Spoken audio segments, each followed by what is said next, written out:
Sayap-sayap yang terkembang. Karya Singgi Hadi Mintarja. Jilid 7. Untuk beberapa saat, masih belum dapat diduga, siapakah yang akan memenangkan pertempuran itu. Namun beberapa orang yang memiliki ilmu yang tinggi melampaui kebanyakan orang yang terdapat di antara orang-orang yang sedang berada di tempat perjudian itu lelah membuat para perampok menjadi cemas. Bahkan pemimpin perampok itu pun telah menjadi cemas pula tentang dirinya sendiri, bahwa ia tidak akan segera dapat menyelesaikan pertempuran itu, sementara malam pun telah hampir sampai ke batas. Namun demikian, meskipun ia telah mengerahkan segenap kemampuannya, namun lawannya masih juga mampu mengimbanginya. Yang mengalami kesulitan adalah justru orang-orang yang bertubuh raksasa yang bertugas di Songlawa. Jika seorang di antara mereka harus menghadapi dua orang sekaligus, maka petugas itu akan segera mengalami kesulitan.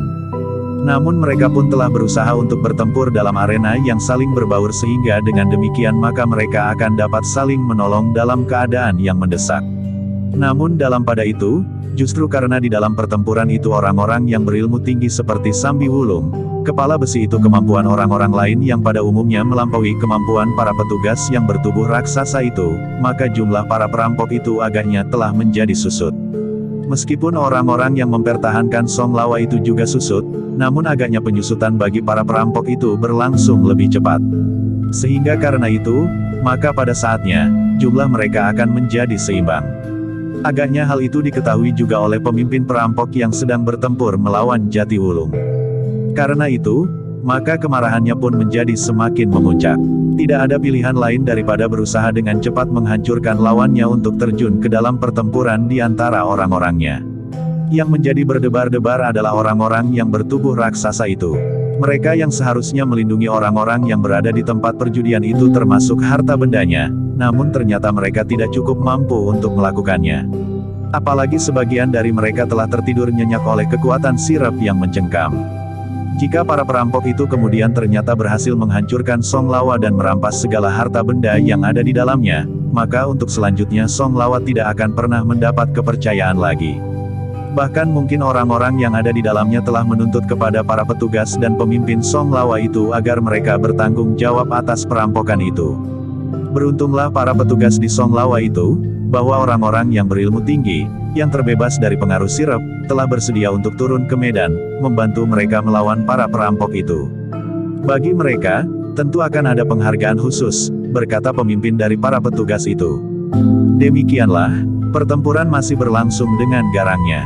Orang-orang yang bertubuh raksasa telah bertempur sejauh dapat mereka lakukan tanpa mengenal takut sama sekali. Mereka harus menunjukkan kepada orang-orang yang ikut membantu mereka bertempur, bahwa mereka telah berusaha untuk berbuat sebaik-baiknya. Mereka harus benar-benar dianggap bertanggung jawab tanpa mengenal takut menghadapi maut sekalipun. Namun para perampok pun telah menjadi semakin buas dan liar. Mereka menjadi sangat marah bahwa mereka tidak dapat melakukan perampokan itu dengan lancar. Bahkan orang-orang yang berada di Songlawa dan sama sekali bukan petugas telah ikut melibatkan diri pula. Namun justru satu-satu para perampok itu terlempar dari arena. Luka-luka yang parah dan bahkan tusukan langsung ke jantung telah mengurangi jumlah mereka. Tanpa mereka sadari, Sambi Wulung benar-benar merupakan orang yang menentukan keseimbangan pertempuran itu di samping Jati Wulung yang telah berhasil mengikat pemimpin perampok dalam pertempuran yang sengit, serta kepala besi yang bertempur dengan garang.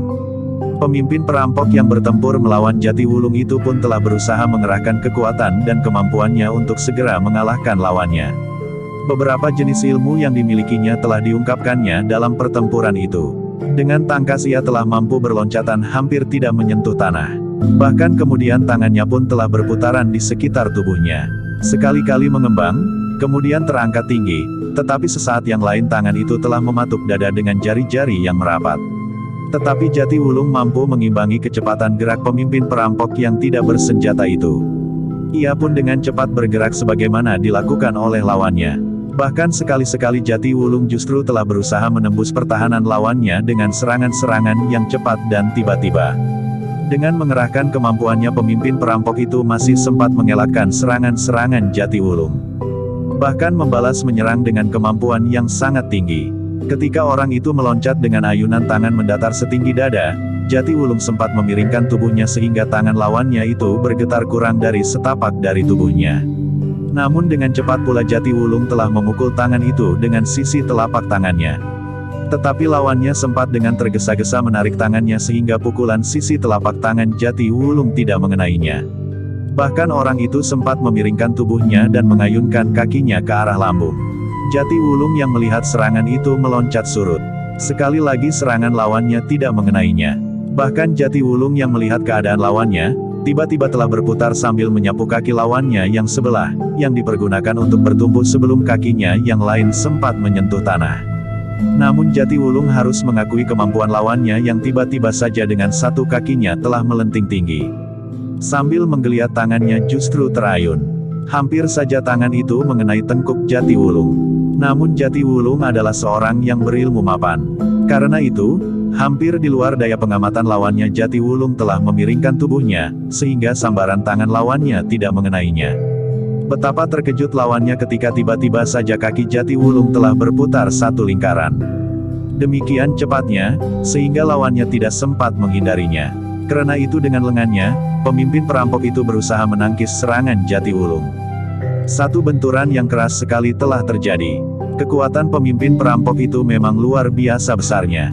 Namun justru karena Jatiwulung menyadarinya, maka ia pun telah mengerahkan kekuatannya pula. Karena itu benturan yang terjadi adalah benturan ilmu yang mengalir di bagian tubuh masing-masing yang saling beradu. Ternyata pemimpin perampok itu terkejut. Kekuatan Jatiwulung demikian besarnya, sehingga pemimpin perampok itu telah terdorong surut. Kemarahan yang menggelegak telah menghentak-hentak di dalam dada pemimpin perampok itu. Karena itu maka ia pun telah berteriak nyaring sambil mengerahkan segenap kemampuan yang ada di dalam dirinya. Keadaan benar-benar menjadi semakin gawat bagi para perampok itu.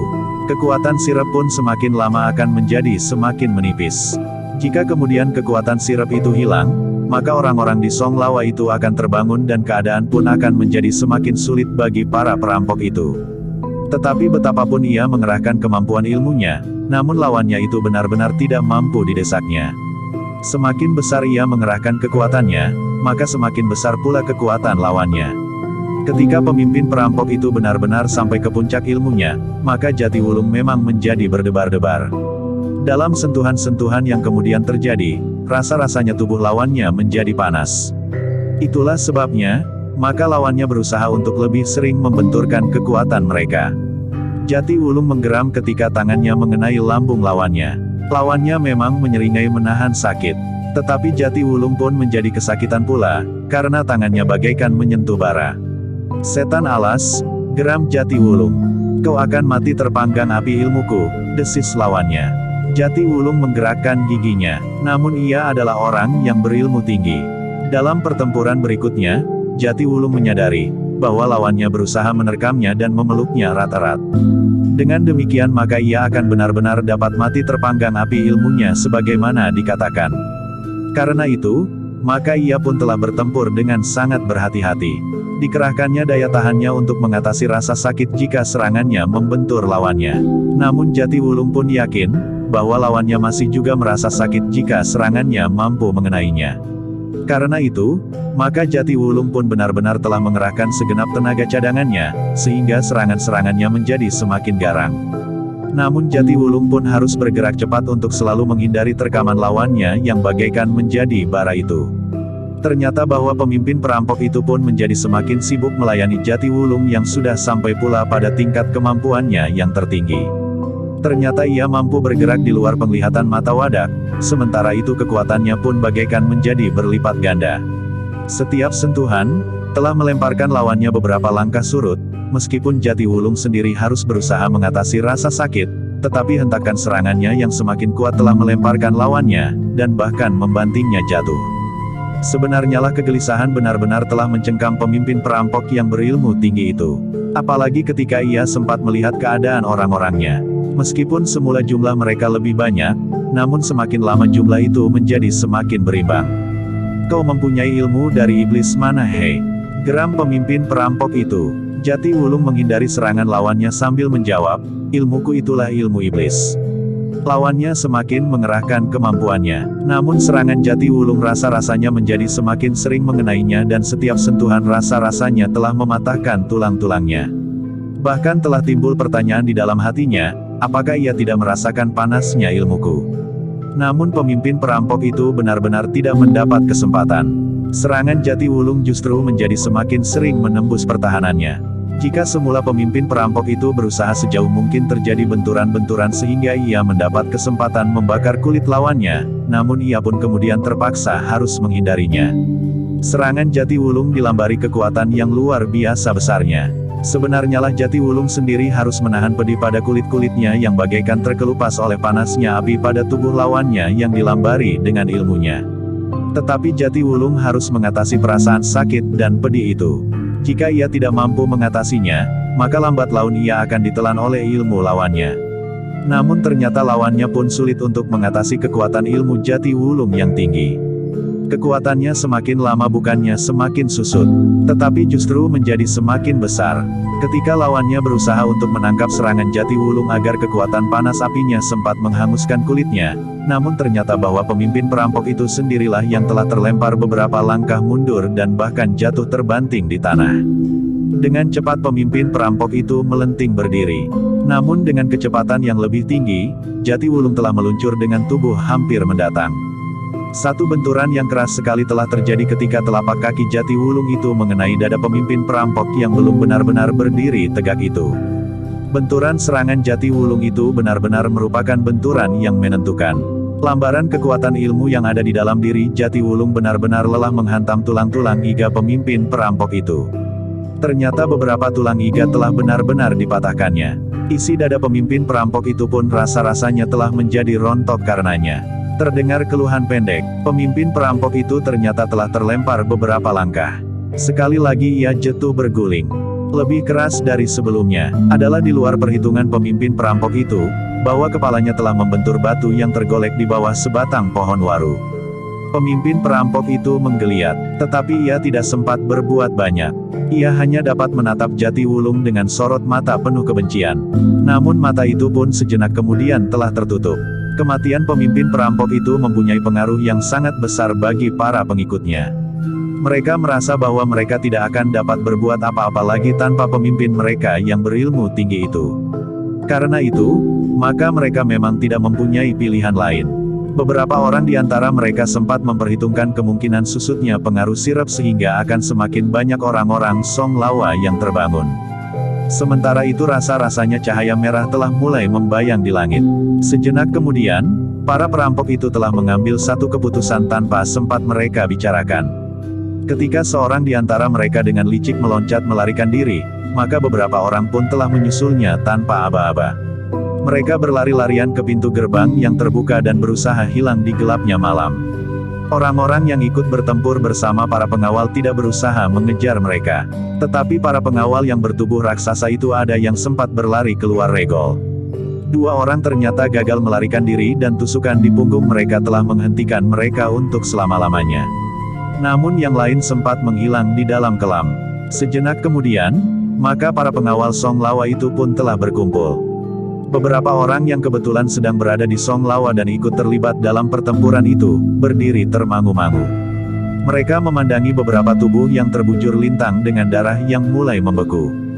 Di antara mereka adalah para pengawal yang bertubuh raksasa serta orang-orang yang sedang berada di Song Lawa untuk berjudi. Namun untunglah bahwa orang-orang itu hanyalah terluka saja. Tidak seorang pun di antara para penjudi itu yang terbunuh. Pemimpin pengawal yang juga bertubuh raksasa itu memandangi orang-orang yang berdiri termangu-mangu. Namun kemudian ia pun berkata dengan nada rendah, "Terima kasih. Tanpa bantuan kalian, Song Lawa telah menjadi abu. Jika mereka telah merampas semua harta benda yang ada di sini, maka mereka tentu akan membakar tempat ini dengan orang-orang yang tertidur lelap karena pengaruh sirap. Kita tentu tidak akan sempat mengeluarkan mereka seorang demi seorang." Orang-orang yang termenung di antara mereka yang terluka dan terbunuh itu termangu-mangu. Namun kemudian Jatiwulunglah yang berkata, "Rawat yang terluka dan kumpulkan kawan-kawanmu yang terbunuh. Hari ini kita mulai dengan penguburan mayat para perampok serta merawat orang-orang yang terluka termasuk aku. Kau lihat, kulitku mengalami luka-luka bakar. Pedih sekali sekarang. Di saat-saat aku berkelahi, perasaan sakit itu dapat aku atasi karena aku lebih takut mati daripada sekedar kesaksian. Tetapi sekarang, perasaan sakit itu terasa semakin menggigit." Pemimpin pengawal itu mengangguk-angguk. Kemudian katanya, "Kawanku menjadi semakin sedikit. Mereka yang telah bekerja bersamaku beberapa tahun di sini, sebagian telah mati dan sebagian lagi terluka. Justru mereka adalah orang-orang yang terbaik. Tentu orang-orang yang terbaik, sahut kepala besi. Pengawal-pengawal Song Lawa yang lain tidak lebih dari kerbau-kerbau dungu yang hanya wujudnya saja yang menyeramkan. Tetapi ternyata mereka tidak mampu mengatasi kekuatan sirep. Pemimpin pengawal itu mengerutkan keningnya. Tetapi ia tidak dapat menyangkal kenyataan itu. Sementara itu Kiai Windu pun berkata, pengaruh itu sekarang sudah tidak lagi cukup kuat untuk memaksa orang-orang tidur nyenyak. Bangunkan mereka dengan isyarat. Itu lebih cepat daripada kau bangunkan mereka seorang demi seorang. Pemimpin pengawal itu mengangguk-angguk. Katanya, baiklah, aku akan membunyikan isyarat tanda bahanya. Kami akan kembali ke dalam bilik kami, berkata Kiai Windu. Uangku ada di barak permainan dadu, berkata seorang yang bertubuh tinggi. Dengan demikian maka orang-orang itu telah berpencar kembali ke tempat mereka di saat kerusuhan itu mulai terjadi. Sambi Wulung, Jati Wulung dan Kiai Windu telah kembali pula ke dalam bilik mereka, sementara Jati Wulung berjalan dengan kaki timpang. Telapak kakinya dan lengannya memang terluka. Pakaiannya pun di beberapa tempat bagaikan telah tersengat bara api. Namun Kiai Windu sempat berkata, ternyata kau memang luar biasa. Apanya yang luar biasa? Bertanya Jati Wulung. Kiai Windu tersenyum. Namun ia pun telah mengurut lengannya sendiri yang tergores senjata sambil menjawab, kau mampu mengalahkan pemimpin perampok yang mempunyai ilmu yang tinggi itu.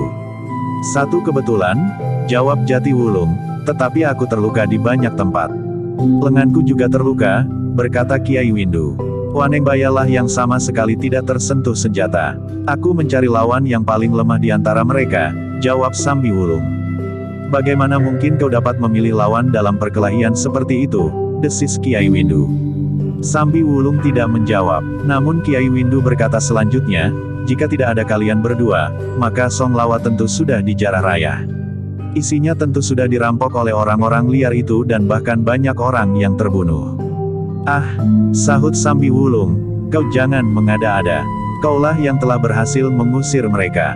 Kiai Windu berkata sambil tertawa, kau katakan bukan yang sebenarnya kau maksudkan. Kau tahu tingkat kemampuanku, dan aku pun tahu tingkat kemampuan kalian. Sudahlah, desis Jati Wulung, luka-lukaku terasa pedih. Aku harus segera mengobatinya agar tidak menjadi luka-luka yang semakin parah. Semuanya pun terdiam. Mereka menjadi semakin dekat dengan bilik mereka.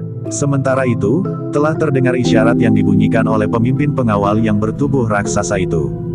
Beberapa orang kawannya yang hanya mengalami luka-luka ringan pun telah ikut pula membunyikannya sambil membawa kentongan-kentongan kecil berputar di antara barak-barak di Song Lawa. Isyarat itu memang mengejutkan. Bukan saja para pengawal yang dengan serta-merta meloncat keluar dari barak-barak tempat mereka tertidur nyenyak oleh pengaruh sirep, bahkan juga yang tertidur di kedai dan di gardu-gardu penjagaan, tetapi juga mereka yang berada di Song Lawa itu untuk berjudi. Mereka dengan senjata di tangan telah menghambur keluar dari barak-barak. Sementara itu mereka yang tertidur di barak permainan dadu pun telah bangkit pula. Dengan serta-merta mereka telah menarik senjata-senjata mereka pula. Namun dua orang petugas yang berada di barak permainan dadu itu segera menjelaskan apa yang telah terjadi. Dengan nada tinggi seorang di antara petugas itu berkata, yang ada di tempat ini sama sekali tidak berubah sebagaimana saat sirep itu mulai menyentuh. Gila, siapa yang telah melakukannya? Bertanya seorang yang berpakaian rapi. Dengan keris di tangan ia berdiri tegak di antara orang-orang lain yang juga menjadi tegang. Ketika seorang pengawal yang lain memasuki tempat itu, maka seorang yang menggenggam pedang di tangan bertanya, apa yang terjadi? Semuanya sudah lewat, berkata pengawal itu, yang ternyata telah terluka di punggungnya. Lalu katanya pula, perampok itu telah terusir selain yang terbunuh di sini. Pemimpin perampok itu telah mati pula di sini. Kenapa kami baru diberitahukan sekarang? Bertanya seorang yang bertubuh besar, jika aku tahu, maka aku akan menghancurkan mereka. Jangan membual di sini, bentak pengawal yang punggungnya terluka itu. Kenapa kau justru tidur saja di sini, di tempat yang seharusnya tidak untuk tidur? Bukankah sudah disediakan bilik bagimu? Orang itu mengerutkan keningnya. Bukan hanya orang yang bertubuh tinggi besar itu saja yang merasa heran atas dirinya sendiri. Kenapa mereka telah tertidur di tempat permainan dadu itu? Sekarang kemasi uang kalian. Permainan dihentikan untuk siang ini. Baru malam nanti akan dimulai lagi. Siang ini kita mempunyai tugas lain. mengubur orang-orang yang terbunuh dan merawat kawan-kawan kami yang terluka. Untunglah bahwa aku hanya tergores kecil di punggung. Tetapi ada kawanku yang benar-benar mati, geram pengawal itu. Orang-orang yang ada di barak permainan dadu itu pun segera mengemasi dan menyimpan uang mereka masing-masing atau barang-barang berharga yang sudah disiapkan untuk bertaruh. Kemudian mereka pun telah meninggalkan tempat itu. Namun, demikian mereka berada di halaman, maka mereka pun segera mengetahui bahwa beberapa orang memang telah terbunuh. Hari itu semua kegiatan judi di Song Lawa dihentikan. Tidak ada permainan dadu, tidak ada sabung ayam dan tidak ada panahan. Namun kedai di Song Lawa itu terpaksa dibuka agar orang-orang yang ada di dalam lingkungan itu tidak menjadi kelaparan. Sambi Wulung pun kemudian telah sibuk mengobati luka-luka Jati Wulung. Dengan obat-obatan yang mereka bawa, maka rasa sakit pada luka-luka Jati Wulung menjadi jauh berkurang.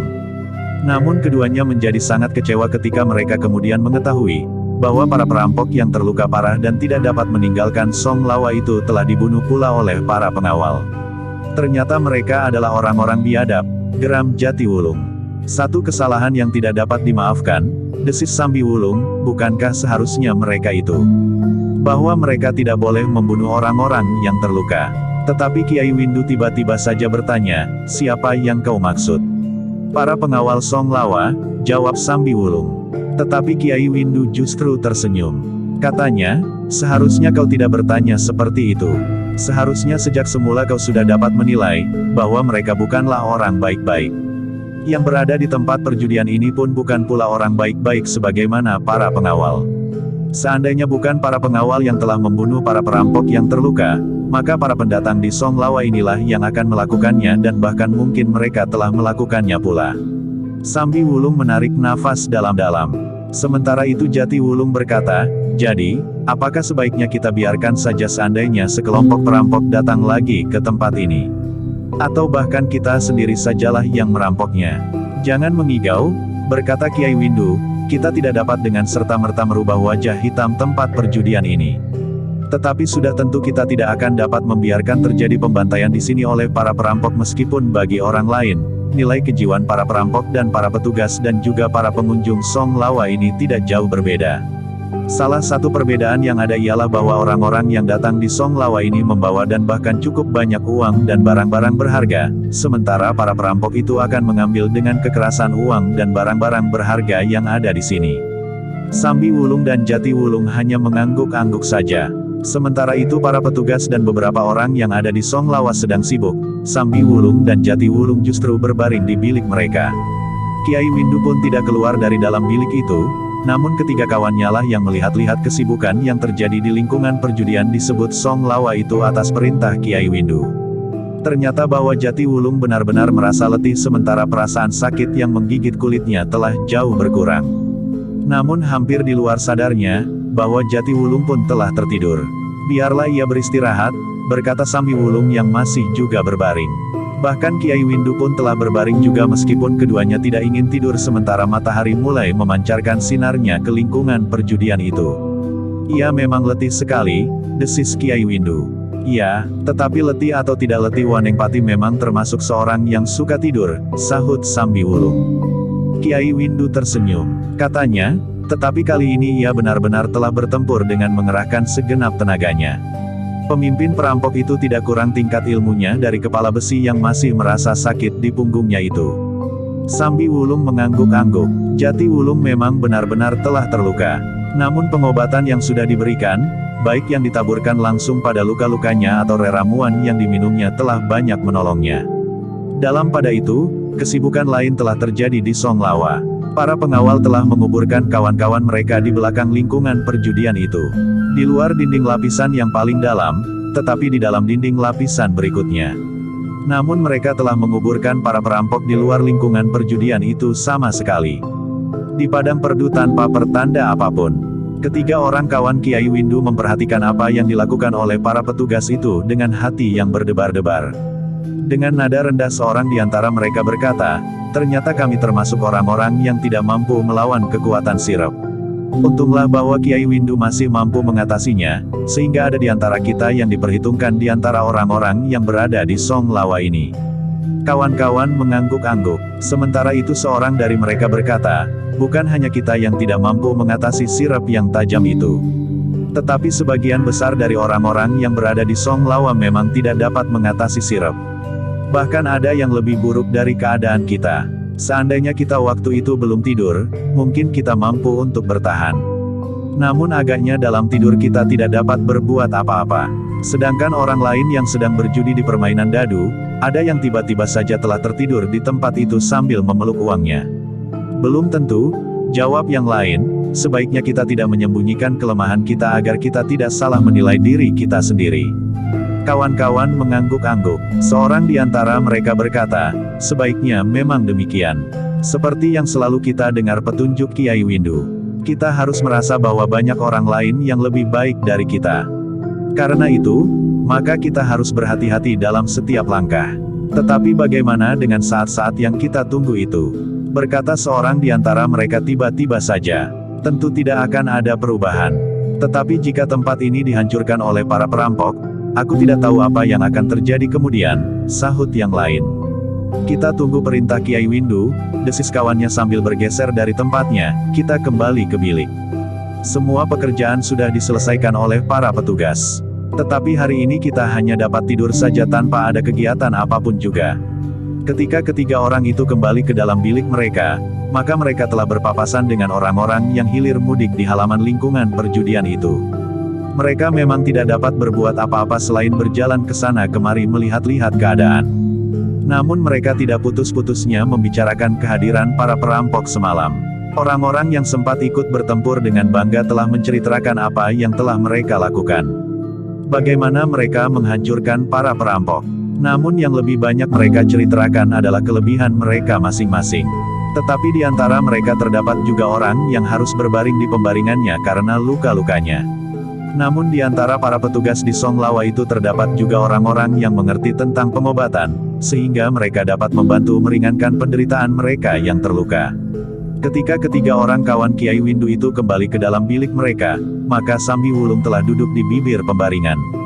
Kiai Windu masih berbaring meskipun matanya tetap terbuka, sementara Jati Wulung pun masih juga tidur dengan nyenyak. Duduklah, berkata Kiai Windu yang kemudian telah bangkit dan duduk pula, apa yang telah kalian lihat? Ketiga orang itu pun kemudian telah duduk pula. Seorang di antara mereka pun telah menceritakan apa yang telah mereka lihat di luar bilik mereka. Kesibukan para petugas dan orang-orang yang hilir mudik di halaman. Kiai Windu menarik nafas dalam-dalam.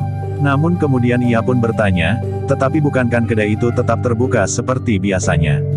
Ya, jawab salah seorang di antara mereka bertiga. Jika kedai itu juga tutup, maka orang-orang di Song Lawa ini akan kelaparan. Jika demikian akibatnya akan sangat jauh, karena sebagian dari mereka akan keluar untuk mencari makan, berkata Kiai Windu. Makan bagi para pengunjung di Song Lawa ini, adalah satu-satunya kegiatan hari ini, berkata salah seorang kawan Kiai Windu. Sambi Wulunglah yang tersenyum. Katanya, kita tentu akan melakukannya juga. Ya, sebenarnya lah aku sudah lapar, berkata orang itu. Sambi Wulung masih saja tersenyum. Tetapi ia menjawab, aku terpaksa menunggu orang ini terbangun. Apakah kau akan mendahului? Yang menjawab adalah Kiai Windu, tidak. Kita pergi bersama-sama. Tidak ada yang menyahut. Yang dikatakan oleh Kiai Windu itu seakan-akan merupakan keputusan yang tidak dapat mereka langgar. Tetapi mereka tidak perlu menunggu terlalu lama. Ternyata sejenak kemudian Jati Wulung telah terbangun. Bahkan ia pun dengan serta-merta telah bangkit dan duduk sambil tersenyum. Katanya, hei, kenapa aku telah dikerumuni orang?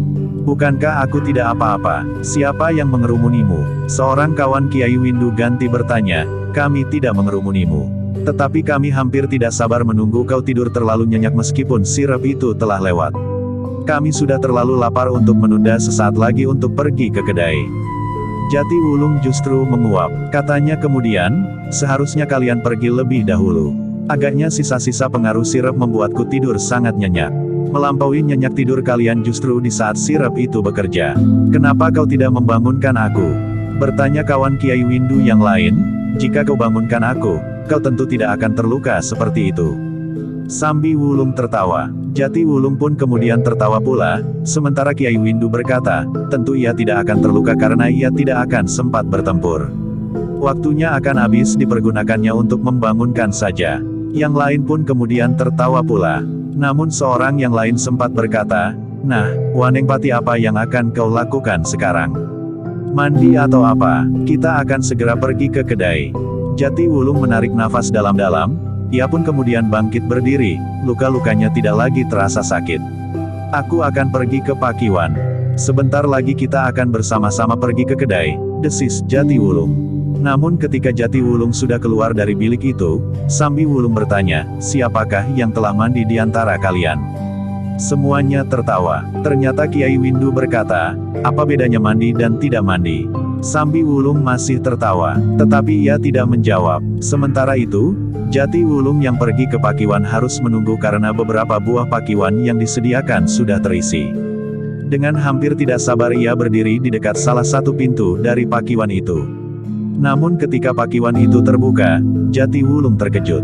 Yang keluar dari dalam pakiwan itu adalah seorang perempuan. Itu menudingnya sambil berkata lantang, "Kau mencoba mengintip aku lagi, he?"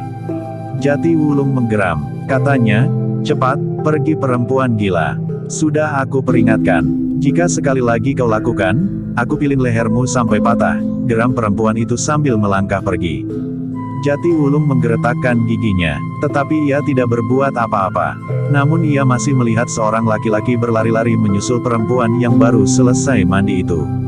Apa yang dikatakan oleh laki-laki itu, Jatiwulung tidak mengetahuinya. Tetapi tiba-tiba saja perempuan itu berbalik bersama laki-laki itu kembali ke tempat. Jatiwulung termangu-mangu. "Gila?" geram Jatiwulung, "apalagi yang akan dilakukannya dengan laki-laki itu? Apakah aku terpaksa memukulnya sampai pingsan?" Tetapi ternyata perempuan dan laki-laki itu tidak menyerangnya. Demikian mereka berhenti di hadapannya. Perempuan itu berkata dengan nada merendah, "Maafkan aku Kisanak, aku tidak tahu bahwa kaulah yang telah mengalahkan kepala besi dan kemudian membunuh pemimpin perampok semalam." Jatiwulung mengerutkan keningnya, namun ia pun kemudian masuk ke dalam pakiwan itu sambil berkata, "Kalau kau ingin mengintip aku mandi, lakukanlah." Perempuan itu menundukkan kepalanya, namun laki-laki yang mengantarnya itu pun menariknya pergi sambil berkata, "Kau harus hati-hati menilai seseorang. Untung orang itu termasuk bukan seorang pemarah.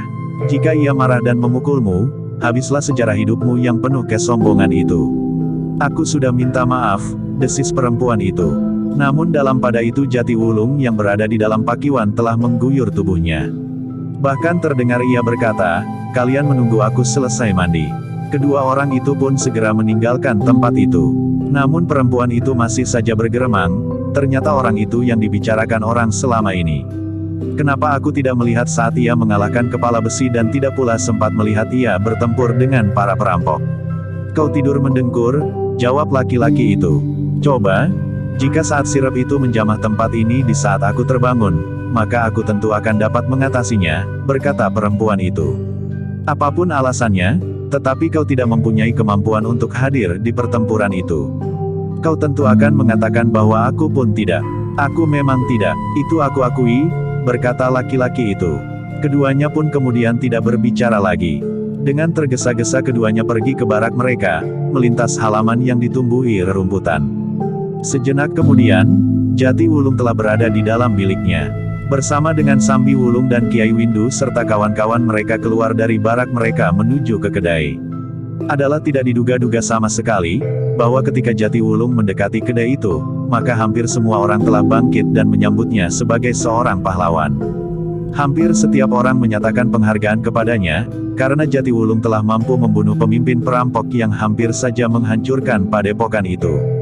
Ketika Jatiwulung yang dikenal sebagai Wanengpati itu dengan kaki yang masih agak timpang berjalan semakin dekat, maka beberapa orang telah menyongsongnya. Jatiwulung justru telah merasa canggung akan sambutan itu. Kepala besi yang sedang makan pun telah bangkit pula. Bahkan ia telah berteriak, "Tanpa orang itu, Song Lawa hari ini tinggal abu yang akan hanyut ditiup angin.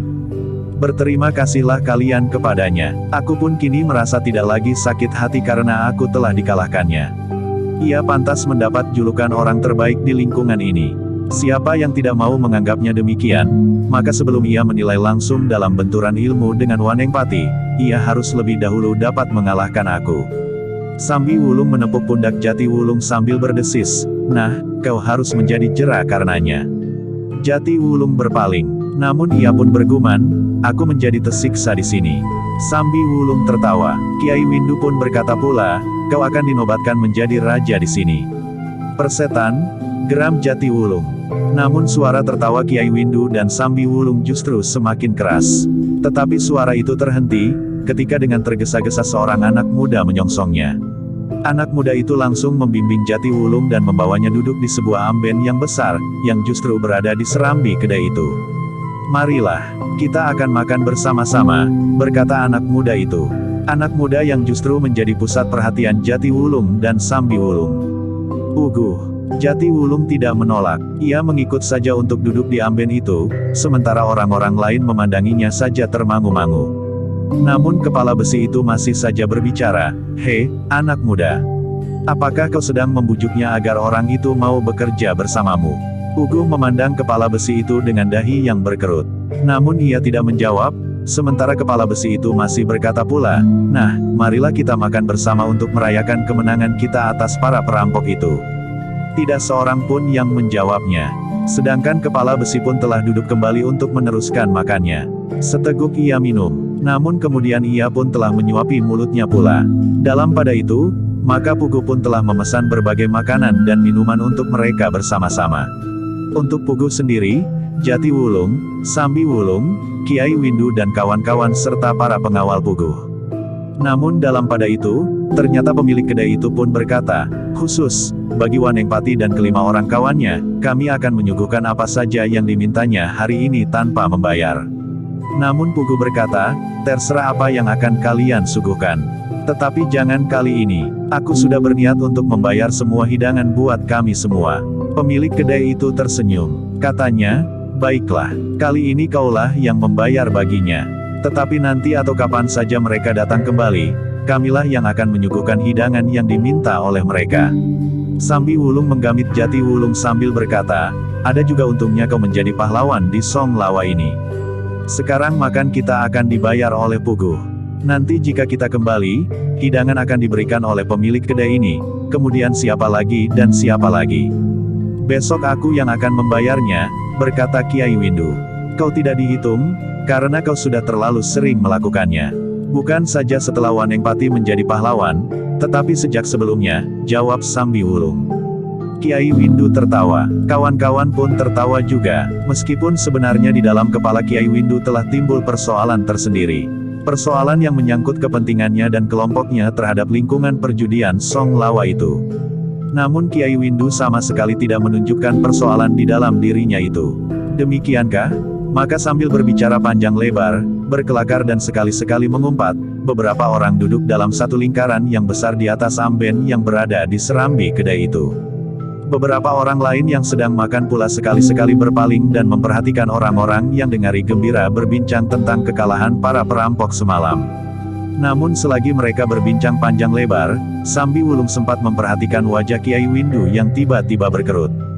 Dengan tanpa menarik perhatian, Sambi Wulung telah memandang ke arah pandangan mata Kiai Windu. Yang dilihatnya adalah seorang yang agak bongkok tengah berbincang dengan dua orang pengawal yang bertubuh raksasa. Sambi Wulung tidak berbuat apa-apa. Kesan di wajah Kiai Windu pun segera lenyap pula, karena ia telah menghanyutkan diri ke dalam kelakar yang riuh. Namun yang sekilas itu telah memberikan kesan tersendiri kepada Sambi Wulung.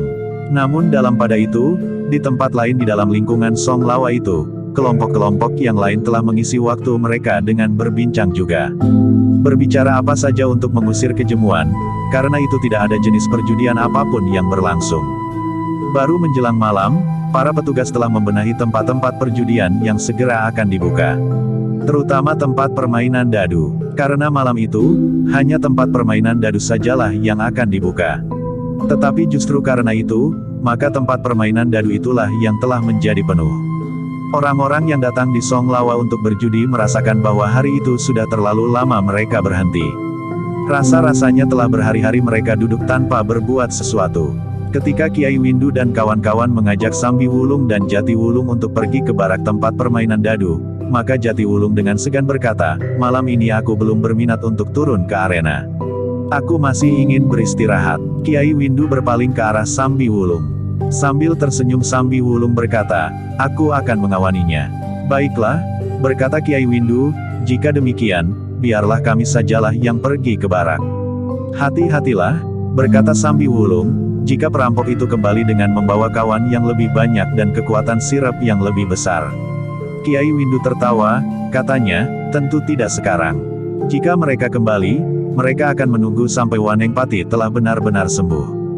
Demikianlah maka Kiai Windu dan ketiga orang kawannya telah meninggalkan bilik mereka. Jati Wulung yang tinggal di dalam bilik justru telah berbaring. Ia masih merasa letih, sementara luka-lukanya masih belum sembuh seluruhnya. Namun Sambi Wulunglah yang kemudian duduk bersandar dinding. Di halaman, Kiai Windu dan ketiga orang kawannya melangkah menuju ke barak tempat permainan dadu. Namun ketika mereka mendekati barak itu, Kiai Windu berkata, kita harus membuat hubungan keluar. Mereka harus mengetahui apa yang telah terjadi, sahut kawannya. Masuklah ke dalam, berkata Kiai Windu, aku akan berjalan-jalan di halaman, mungkin kita mendapat isyarat dari luar atau kesempatan lain untuk berbicara dengan mereka. Masuklah berdua, berkata seorang di antara kawan-kawan Kiai Windu, aku akan bersama dengan Kiai Windu. Sejenak mereka termangu-mangu, namun kemudian mereka memang telah membagi diri. Kiai Windu dan seorang kawannya akan tetap berada di luar, sementara dua orang yang lain akan memasuki barak permainan dadu. Beberapa saat lamanya, Kiai Windu dan seorang kawannya telah berjalan-jalan di sekitar barak. Ternyata bukan hanya mereka sajalah yang masih belum mengambil keputusan untuk masuk ke dalam arena permainan dadu. Dua-tiga orang justru masih duduk-duduk di tempat yang agak terlindung dari jangkauan cahaya obor. Sekali-sekali terdengar kelakar yang kasar dan suara tertawa yang tidak terkendali. Bahkan kawan Kiai Windu itu berpaling ketika ia mendengar suara perempuan yang bagaikan meringkik di kegelapan itu. Sudahlah, desis Kiai Windu. Ah, desa orang itu, aku tidak sengaja. Kiai Windu hanya tersenyum saja. Namun kemudian ia berkata, kita menunggu sampai malam semakin larut. Kau haus. Orang itu mengerutkan keningnya. Namun kemudian, maksud Kiai, kita pergi ke kedai itu. Bukan ke kedai induk, kita singgah di kedai kecilnya saja di sebelah barak, jawab Kiai Windu. Kawannya mengangguk-angguk. Agaknya memang lebih baik duduk di kedai sambil meneguk minuman hangat dan mengunyah beberapa potong makanan daripada berkeliaran di tempat-tempat gelap. Demikianlah keduanya pun kemudian telah duduk di amben bambu di kedai kecil yang tidak menyediakan makanan sebanyak ragam makanan di kedai induknya. Namun minuman hangat yang masih berasap telah membuat tubuh mereka menjadi segar di malam yang menjadi semakin dingin. 4 orang yang lain telah duduk pula di kedai itu. Bahkan kemudian 2 orang laki-laki dan perempuan. Keduanya membawa golok yang tidak terlalu panjang terselip pada ikat pinggang mereka. Kiai Windu memang tidak begitu menghiraukan mereka. Tetapi ia justru lebih banyak memperhatikan kawannya yang sekali-sekali memandangi wajah perempuan yang nampak cerah di bawah cahaya lampu minyak itu. Namun di antara kecerahan wajahnya, terselip bayangan kekerasan hati yang membaja. Bahkan cenderung untuk disebut kasar. Habiskan minumanmu, desis Kiai Windu. Kawannya terkejut. Katanya, masih panas Kiai. Atau biarlah aku yang meminumnya meskipun masih panas, berkata Kiai Windu kemudian. Ah jangan, desis kawannya yang kemudian meraih mangkuknya dan meneguknya sampai habis. Masih panas? Bertanya Kiai Windu. Kawannya itu hanya tersenyum saja. Demikianlah, mereka berdua pun kemudian telah bangkit, sementara Kiai Windu membayar minuman dan makanan bagi mereka berdua. Namun kawannya itu pun kemudian telah menggamitnya. Meskipun ia tidak memberikan isyarat apapun, namun Kiai Windu telah mengikuti arah pandangan matanya. Ternyata kawannya itu telah melihat orang yang agak bongkok itu melintas dan berhenti agak jauh dari tempat mereka. Namun keduanya melihat orang bongkok itu berbicara dengan sungguh-sungguh dengan seorang pengawal. Kiai Windu menarik nafas dalam-dalam. Namun ia tidak mengatakan sesuatu. Namun Kiai Windu terkejut ketika tiba-tiba saja perempuan yang datang bersama seorang laki-laki serta membawa golok di pinggangnya itu membentak, kenapa kalian tidak segera pergi? Apalagi yang kau tunggu, jika kalian sudah membayar makanan dan minuman yang telah kau minum dan kau makan. Kiai Windu mengerutkan keningnya, tetapi ia tidak ingin menjawab. Tetapi pada saat ia melangkah pergi, justru kawannya lah yang menjawab, jangan terlalu kasar Kisanak. Pergi atau tidak pergi itu adalah urusan kami. Persetan, geram perempuan itu, kau tidak mengenal lingkungan Songlawa ini dengan baik. Ah, kau keliru. Kami termasuk cikal bakal di sini. Kami memang pernah melihat Kisanak berada di sini sebelumnya. Tetapi biasanya Kisanak tidak segarang sekarang ini. Apakah sudah terjadi satu perubahan? Bertanya kawan Kiai Windu. Cukup, bentak laki-laki yang mengawani perempuan itu. Aku pun sudah sering melihat kau di sini. Aku pun sudah sering melihat kau dipukuli orang karena tingkah lakumu. Kawan Kiai Windu itu tertawa. Tetapi Kiai Windu lah yang kemudian berkata, sudah cukup. Kita tidak mempunyai persoalan dengan mereka. Kalianlah yang membuat persoalan, bentak perempuan itu. Kenapa kami? Kawan Kiai Windu masih bertanya. Namun Kiai Windu telah berkata, aku berkata, sudah. Kita biarkan orang-orang yang tidak mengenal terima kasih. Jika kita biarkan semalam perampok itu membakar tempat ini, mereka akan ikut mati terbakar. Hei, kenapa semalam kau tidak hadir ketika para perampok datang? Dan sekarang kau berlagak garang seperti itu. Tiba-tiba Kiai Windu bertanya. Tetapi sebelum dijawab Kiai Windu telah berkata pula, agaknya kalian termasuk orang-orang yang tidak mampu mengatasi sirap itu. Karena itu jangan berlagak di hadapanku. Kedua orang itu termangu-mangu. Orang-orang lain yang berada di kedai itu hanya memutar tubuh mereka tanpa menghiraukan apa yang bakal terjadi. Namun justru seorang petugas yang bertubuh raksasa, yang biasanya hanya mengawasi saja, telah mendekati perempuan itu sambil berkata, sudahlah. Tetapi perempuan itu justru berdiri sambil bertolak pinggang. Dengan lantang ia berkata, sejak kapan kau ikut campur dalam persoalan kami? Biarlah kami menyelesaikan urusan kami sendiri. Satu perubahan sikap telah terjadi pada para petugas, berkata orang bertubuh raksasa itu, meskipun hanya untuk sementara. Setidak-tidaknya untuk musim perjudian kali ini. Kenapa? Bertanya perempuan itu, sebaiknya kalian tetap pada sikap kalian. Tanpa orang itu, kau sudah menjadi debu, berkata penjaga yang bertubuh raksasa itu. Beberapa orang kawanku terbunuh dan beberapa orang pengunjung yang memiliki kemampuan mengatasi ilmu sirap telah terluka. Di antara mereka yang berjuang untuk mengusir perampok itu adalah Kiai Windu. Coba katakan, apa kerjamu semalam? Nah, kau sekarang tahu kenapa aku dan para petugas yang lain mulai berpihak. Tetapi yang aku lakukan juga bagi kebaikanmu, karena jika Kiai Windu marah, kau akan menjadi sasaran yang lunak. Kau tidak melihat bagaimana ia menghancurkan lawan-lawannya semalam. Perempuan itu termangu-mangu, wajah menjadi merah. Sementara itu beberapa orang penjaga yang lain, yang ada pada umumnya bertubuh raksasa telah mendekati mereka. Namun kemudian tanpa mengucapkan sepatah kata pun, perempuan itu berlari meninggalkan kedai itu. Sementara kawannya laki-laki telah bergeser pula sambil berkata, kau belum tahu siapakah perempuan itu sebenarnya. Ia adalah Rukmi yang disebut pula burung sikatan putih. Di sini ada seonggok burung, kawan Kiai Windu yang menjawab, ada juga sebangsa sikatan. Bahkan tidak putih. Kau menghina kami, geram laki-laki itu. Tidak, justru aku mendengar nama sikatan putih, maka aku tahu bahwa orang itu adalah sahabat dari orang-orang dalam gerombolan macan ireng. Jawab kawan Kiai Windu, nama-nama yang sama sekali tidak menggetarkan selembar bulu kulitku. Laki-laki itu termangu-mangu sejenak. Namun kemudian ia pun melangkah pergi sambil mengumpat. Ternyata nama sikatan putih tidak dapat menakut-nakuti kawan Kiai Windu itu. Bahkan kawan Kiai Windu itu pun kemudian berkata, jadi itulah orang yang disebut sikatan putih. Aku pernah melihat perempuan itu di sini, dan aku pun pernah mendengar nama sikatan putih. Tetapi baru sekarang aku tahu bahwa perempuan itulah yang disebut sikatan putih namun yang nampaknya hatinya tidak putih. Bahkan ia lebih baik dipanggil dengan namanya saja, Rukmi. Jadi sikatan putih itu termasuk dalam golongan kelompok macan ireng? Bertanya seorang penjaga. Kawan Kiai Windu itu tertawa sambil berkata, entahlah.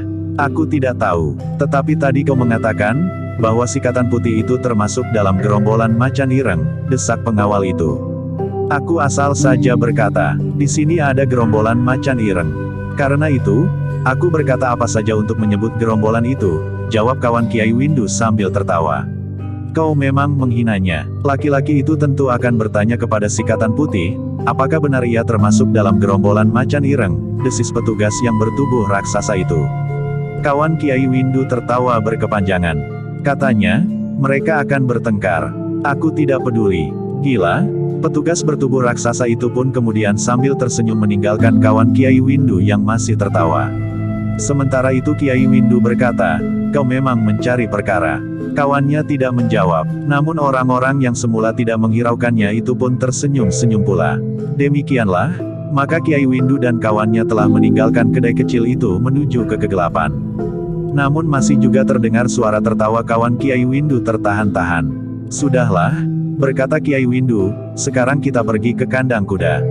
Kita akan melihat kuda-kuda kita serta kemungkinan untuk biasa berhubungan dengan kawan-kawan kita di luar." "Apakah mereka ada di sini?" bertanya kawan Kiai Windu. "Aku tidak tahu. Tetapi jika mereka mengetahui bahwa semalam terjadi perampokan di sini, mungkin mereka berusaha untuk berhubungan dengan kita," berkata Kiai Windu. Kawannya mengangguk-angguk, namun ia masih bertanya, "Apa rencana kita kemudian?" "Menurut pendapatku, rencana kita tidak akan berubah," sahut Kiai Windu. Kawannya tidak bertanya lagi. Keduanya pun kemudian menuju ke pintu gerbang. Dua orang penjaga yang bertubuh raksasa telah menghentikannya. Namun dengan cara sebagaimana pernah mereka lakukan, apalagi pengaruh sikap Kiai Windu pada saat tempat itu diserang oleh para penjahat, maka Kiai Windu dan kawannya tidak mengalami kesulitan untuk keluar dari lapisan dinding terakhir, menuju ke kandang kuda. Kiai Windu memang menarik kudanya keluar dari kandang. Terdengar suara meringkik, namun kudanya segera menjadi tenang ketika Kiai Windu mengusap lehernya dengan lembut. Namun suara ringkik kuda itu telah memberikan keyakinan kepada para petugas bahwa Kiai Windu benar-benar telah melihat kudanya itu. Namun dalam pada itu, telah terdengar isyarat dari mulut Kiai Windu. Ia berharap bahwa di luar, kawan-kawan benar-benar menunggunya. Ternyata bahwa perhitungan Kiai Windu memang tepat. Di luar, 4 orang memang sedang menunggu.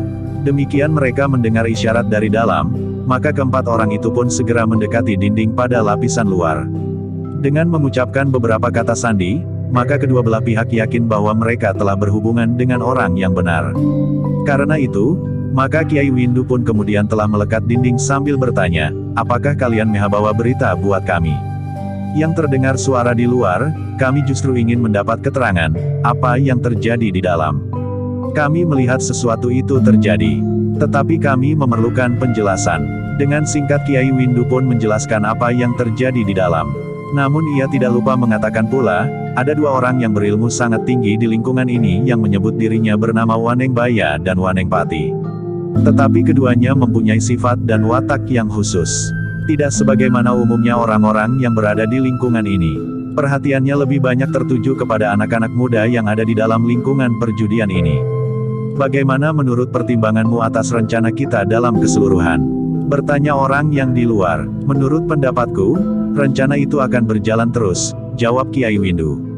"Lalu, waktunya dapat disegerakan tanpa menunggu lebih lama lagi."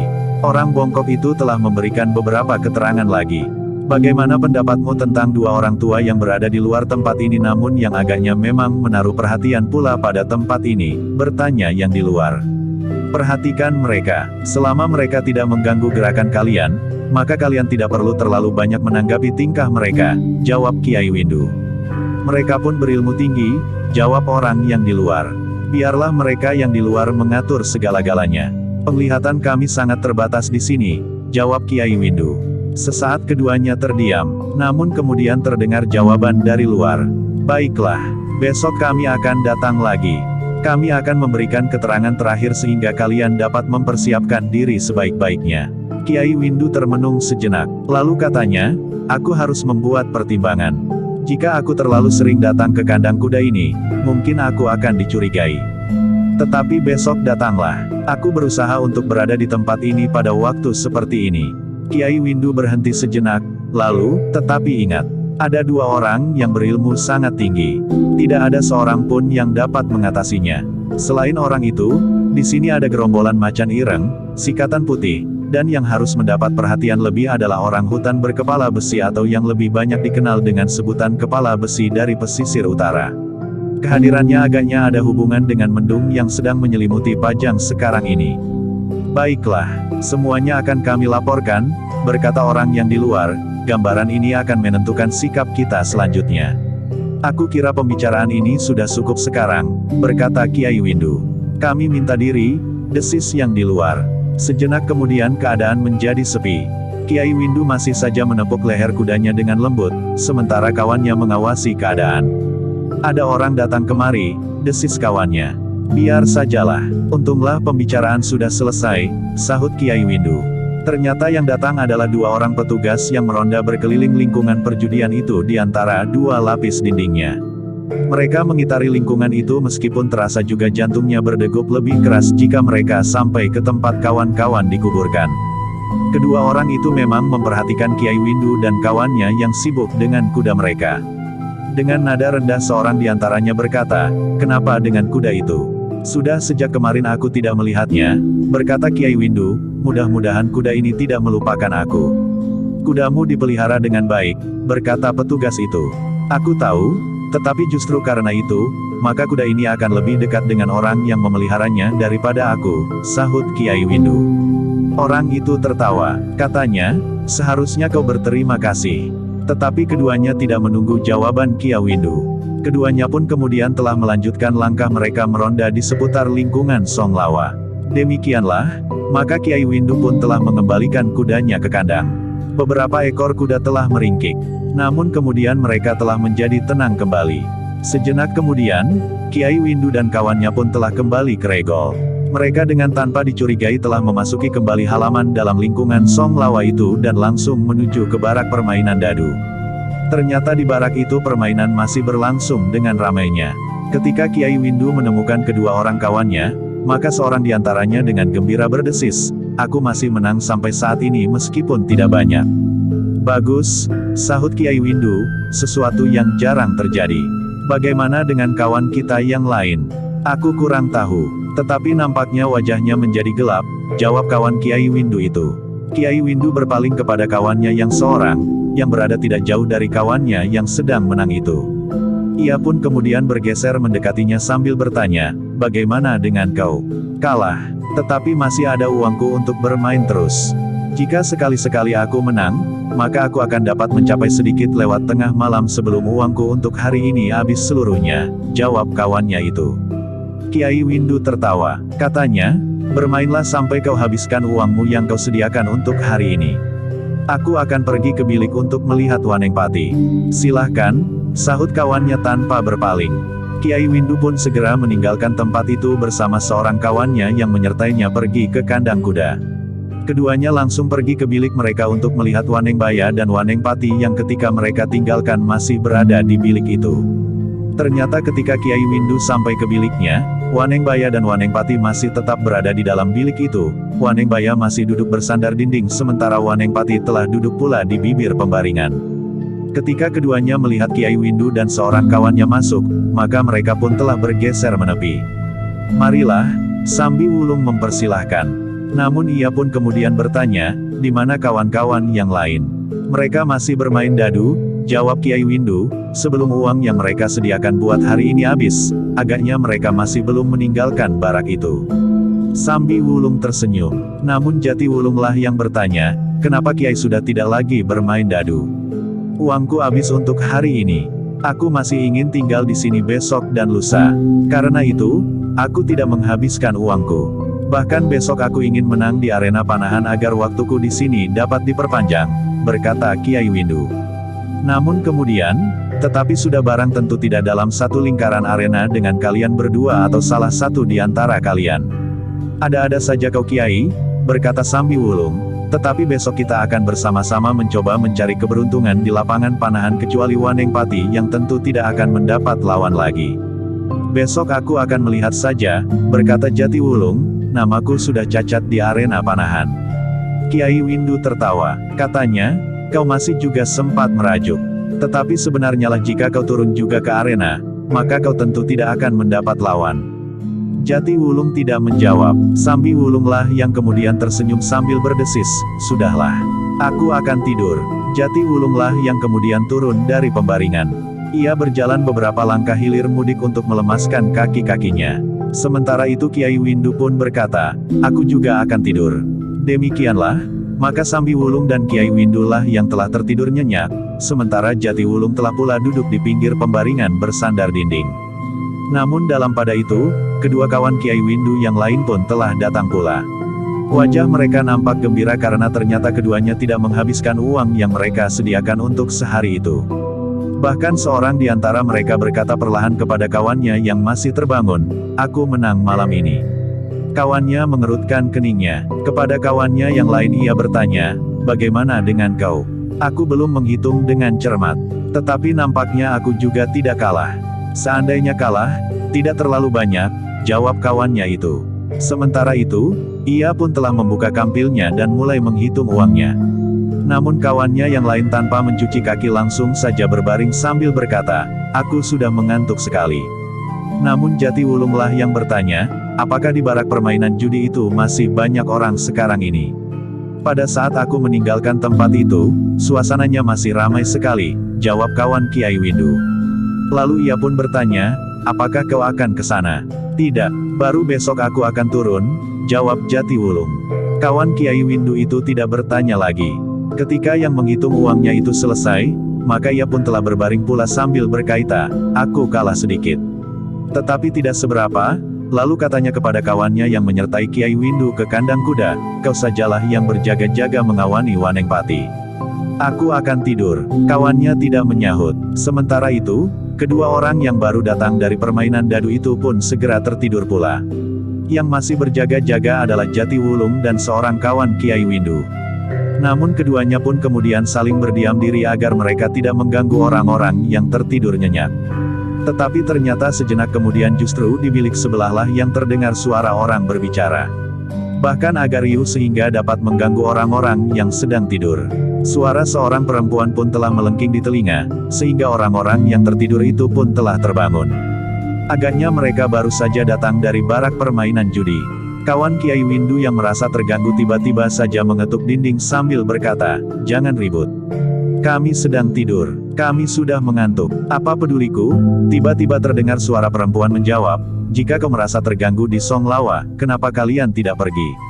"Tutup mulutmu," bentak kawan Kiai Windu. Namun ia pun telah berkata, "Aku masih letih. Semalam aku telah membunuh pemimpin perampok itu sehingga tubuhku sendiri terluka. Jika kalian tidak mau diam, maka aku akan membuat perhitungan dengan caraku. Aku sudah terlanjur menjadi liar di sini karena pembunuhan semalam." Tiba-tiba saja suara ribut di bilik sebelah berhenti. Mereka baru sadar, bahwa di sebelah adalah bilik yang dipergunakan oleh Wanengpati. Tetapi mereka tidak sadar, bahwa yang berbicara itu justru bukan Wanengpati sendiri. Wanengpati sendiri dengan isyarat telah mencoba menghentikan kawan Kiai Windu itu. Tetapi kawan Kiai Windu yang mengetahui akibat dari kata-katanya telah menahan tertawanya sambil menutup mulutnya dengan tangannya. Malam pun kemudian menjadi hening. Memang masih terdengar suara di bilik sebelah. Tetapi hanya sekedar berbisik perlahan-lahan. Dengan demikian, maka malam pun kemudian dilalui dengan tenang sedangkan mereka yang berjaga-jaga di bilik Kiai Windu itu telah bergilir menjelang pagi. Di hari berikutnya, Kiai Windu telah mencari waktu khusus untuk berbicara di antara ketiga orang kawannya. Adalah kebetulan pada saat Sambiwulung dan Jatiwulung pergi ke Pakiwan. "Waktu kita sudah terlalu sempit," berkata Kiai Windu, "kita harus membuat persiapan-persiapan sebaik-baiknya. Malam nanti aku akan berbicara sekali dengan mereka yang berada di luar lingkungan perjudian ini. Kedatangan para perampok kemarin malam justru dapat dijadikan ukuran, seberapa besar kekuatan yang ada di lingkungan ini," berkata seorang kawan Kiai Windu. Tetapi Kiai Windu menggeleng. Katanya, "Sebagian besar dari isi padepokan ini telah terkena sirap yang tajam. Karena itu, maka kita tidak dapat melihat kekuatan yang ada di lingkungan ini sepenuhnya. Tetapi setidak-tidaknya kita tahu orang-orang terbaik yang ada di sini," berkata kawan Kiai Windu yang lain, sedangkan orang yang dengan bangga menyebut dirinya Sikatan Putih itu pun tidak dapat mengatasi tajamnya sirap. Jika pada saat sirap itu datang, orang itu belum tidur, mungkin ia akan dapat melawannya. Tetapi dalam keadaan tidur, kita memang sulit untuk melawannya, desis Kiai Windu. Tiba-tiba saja salah seorang dari kawan Kiai Windu itu berkata, "Kenapa kita tidak mempergunakan cara seperti yang telah ditempuh oleh para perampok itu?" Dengan sirap, Kiai Windu menggeleng. Katanya, "Tidak perlu. Tetapi jika diperlukan, hal itu mungkin dapat dilakukan." Kawan-kawan hanya mengangguk-angguk saja. Sementara Kiai Windu pun berkata, "Sampai sekarang kita belum tahu, apakah niat Wanengbaya dan Wanengpati yang sesungguhnya sehingga mereka berada di tempat ini. Kita sama sekali tidak dapat memperkirakan apa yang mereka lakukan pada saat-saat yang menentukan itu. Lebih jelas bagi kita, apa yang akan diperbuat oleh Kepala Besi dan orang-orang yang lain. Tetapi perhatian Wanengbaya dan Wanengpati yang sangat besar terhadap anak-anak muda merupakan teka-teki bagi kita. Ketiga kawan-kawan mengangguk-angguk, namun kesempatan mereka berbicara menjadi semakin sempit. Karena itu, maka Kiai Windu pun berkata, untuk sementara, kita anggap keduanya tidak berdiri di pihak kita. Ketiga kawannya mengangguk-angguk, namun hal itu sudah diketahui oleh kawan-kawan mereka di luar lingkungan perjudian itu. Tetapi Kiai Windu pun berkata, sebaliknya orang-orang di luar telah memberitahukan pula kehadiran dua orang tua yang berilmu tinggi. Kita sama sekali tidak tahu, bahkan kawan-kawan kita yang di luar pun tidak tahu, siapakah mereka dan untuk apa mereka berada di sekitar tempat ini. Ketiga kawannya masih saja mengangguk-angguk, tetapi mereka tidak sempat berbicara lebih panjang lagi, karena Wanengbaya dan Wanengpati telah masuk pula ke dalam bilik mereka. Yang dilakukan oleh Kiai Windu dan ketiga orang kawannya adalah mandi berganti-ganti. Kemudian bersiap-siap untuk turun ke halaman memilih salah satu arena yang paling baik untuk hari itu. Namun sebelumnya mereka memasuki arena, maka mereka telah singgah lebih dahulu di kedai sebagaimana biasanya. Hari itu Sambi Wulung telah turun ke arena panahan bersama Kiai Windu, meskipun mereka tidak berada pada satu lingkaran. Ketiga kawan Kiai Windu ternyata berada di arena sabung ayam, sementara Jati Wulung lebih senang duduk bersandar sebatang pohon di luar arena panahan. Agaknya Jati Wulung tidak lagi tertarik untuk berada di arena, karena setiap orang tentu akan menyingkir. Ia menyesal bahwa ia telah dengan berlebih-lebihan menunjukkan kemampuannya hanya karena perasaannya menjadi panas melihat sikap Kepala Besi yang sombong itu. Namun yang bahkan telah membuatnya lebih sombong daripadanya. Suasana di lingkungan perjudian Song Lawa itu telah pulih kembali. Meskipun masih ada 1-2 orang yang belum sembuh benar dari luka-lukanya. Namun hampir semua orang telah melupakan bahwa pernah datang sekelompok perampok yang hampir saja memusnahkan lingkungan perjudian itu, merampas semua harta benda dan barangkali juga membantai orang-orang yang ada di dalam lingkungan itu tanpa peri kemanusiaan. Jati Wulung yang duduk bersandar pohon itu akhirnya menjadi jemu juga. Sementara itu beberapa orang yang mengitari arena telah bersorak-sorak. Karena itu, hampir di luar sadarnya Jati Wulung berdiri dan melangkah mendekati arena. Dalam pengamatan sekilas ia melihat, bahwa Sambi Wulung akan mendapat kemenangan dari panahan itu meskipun sebagaimana selalu dilakukannya, tidak menarik perhatian orang lain. Kiai Windu pun agaknya serba sedikit mendapat kemenangan juga sehingga ia akan dapat memperpanjang kehadirannya di Song Lawa itu. Namun sebagaimana Kiai Windu bimbang menilai Sambi Wulung dan Jati Wulung, maka Jati Wulung pun bimbang pula menilai Kiai Windu. Meskipun kadang-kadang sikap Kiai Windu kasar sebagaimana orang-orang lain yang berada di Song Lawa, namun agaknya itu bukannya sikapnya sehari-hari. Ketika Jati Wulung bergeser, maka dilihatnya beberapa orang yang memang memiliki kemampuan memanah. Tetapi ia tidak melihat Kepala Besi ada di arena panahan. Sebagaimana Jati Wulung, maka Kepala Besi tentu sulit juga untuk mendapat lawan karena kemampuan bidiknya yang tinggi meskipun tidak setinggi Jati Wulung. Jati Wulung yang kemudian bergeser ke arena sabung ayam dan ke barak permainan dadu, ternyata belum tertarik untuk ikut serta, ia hanya berjalan saja menyusuri lingkaran-lingkaran perjudian sambil melihat-lihat. Di arena sabung ayam ia melihat ketiga kawan Kiai Windu tenggelam dalam kericuhan mereka yang menaruh uangnya dalam pertaruhan yang sengit. Hari itu berjalan sebagaimana hari-hari yang lain tanpa peristiwa yang menarik bagi Jati Wulung dan Sambi Wulung. Ketika Sambi Wulung meninggalkan arena panahan, Jati Wulung telah berada di pinggir lapangan. Berdua mereka sempat berbicara dengan Puguh tentang perkembangan permainan mereka. Agaknya Puguh telah kalah di beberapa lingkaran permainan sehingga lebih dari separuh uang yang dibawanya telah dihabiskannya. Hati-hatilah, pesan Sambi Wulung, jangan terlalu bernafsu. Tetapi Puguh tertawa, katanya, aku membawa pendok keris dari emas dan timang emas tretes berlian. Bukankah dengan barang-barang itu aku dapat memperpanjang kehadiranku di sini? Tetapi bagaimana sikap ayah dan ibumu jika kau pulang tanpa barang-barang berharga itu? Bertanya Jati Wulung. Persetan dengan ayah dan ibu, jawab Puguh, tetapi mereka pun menyadari, bahwa barang-barang yang aku bawa itu agaknya tidak akan kembali lagi. Jika kau lakukan setiap musim perjudian seperti itu, apakah harta benda orang tuamu tidak akan habis? Bertanya Sambi Wulung. Tidak, barang-barang mereka tidak akan habis, jawab Puguh hampir di luar sadarnya. Namun tiba-tiba saja wajahnya menjadi merah. Katanya dengan serta-merta, maksudku, ayah dan ibu adalah orang yang sangat kaya. Aku adalah anak satu-satunya. Buat apa mereka menyimpan harta benda itu jika tidak mereka berikan kepadaku untuk kesenanganku? Tetapi bukankah ada kesenangan yang lain yang lebih berarti daripada lingkungan perjudian di Song Lawa ini?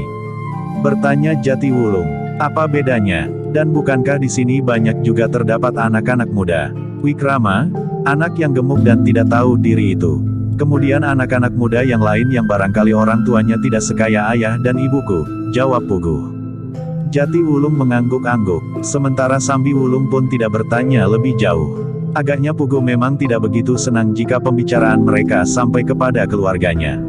Namun sejauh itu, dalam pembicaraan-pembicaraan yang kadang-kadang panjang diselingi kelakar yang mengundang senyum dan bahkan tertawa, Jatiwulung dan Sambiwulung belum berhasil mengetahui di manakah tempat tinggal Pugu atau kedua orang yang dianggap orang tuanya, atau siapa saja yang dapat memberikan petunjuk lebih jauh tentang anak muda itu. Justru untuk itulah keduanya telah berada di lingkungan perjudian Song Lawa. Tetapi menurut perhitungan Jatiwulung dan Sambiwulung, mereka masih mempunyai waktu yang cukup untuk melakukannya. Agaknya Pugu pun masih akan berada di tempat itu untuk waktu yang agak lama. Apalagi nampaknya Pugu yang mengagumi Jatiwulung itu akan lebih mudah diajak memasuki pembicaraan. Asal saja mereka sempat memancing tanpa menimbulkan kecurigaan, akhirnya mereka akan dapat mengetahui serba sedikit tentang keadaan dan latar belakang kehidupan keluarganya. Yang terpenting bagi Jatiwulung dan Sambiwulung adalah mengetahui tempat tinggal atau padepokan atau apapun juga bagi Pugu sehingga untuk waktu-waktu yang akan datang, mereka akan dapat selalu mengawasinya.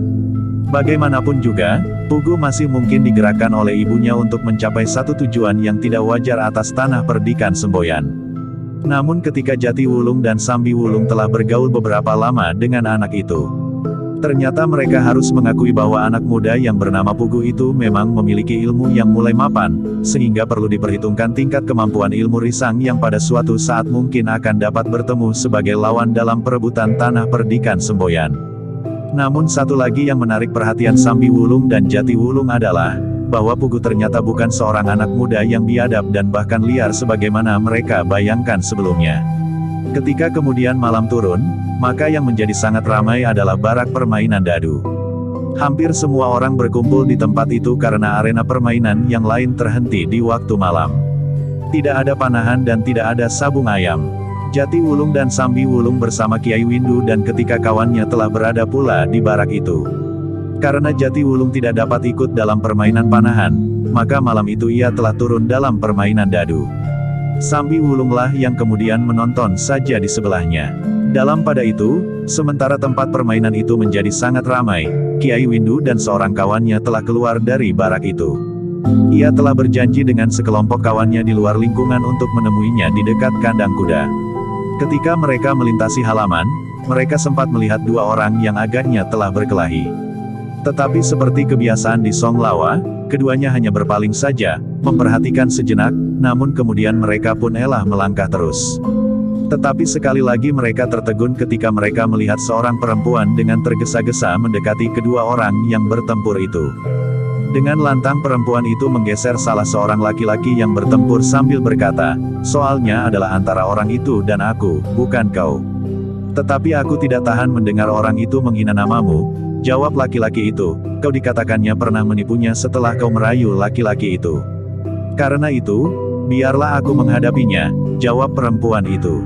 Ketika Kiai Windu melangkah meninggalkan tempat itu, kawannya menggamitnya sambil berdesis, "Lihat, bukankah perempuan itu yang disebut burung sikatan putih?"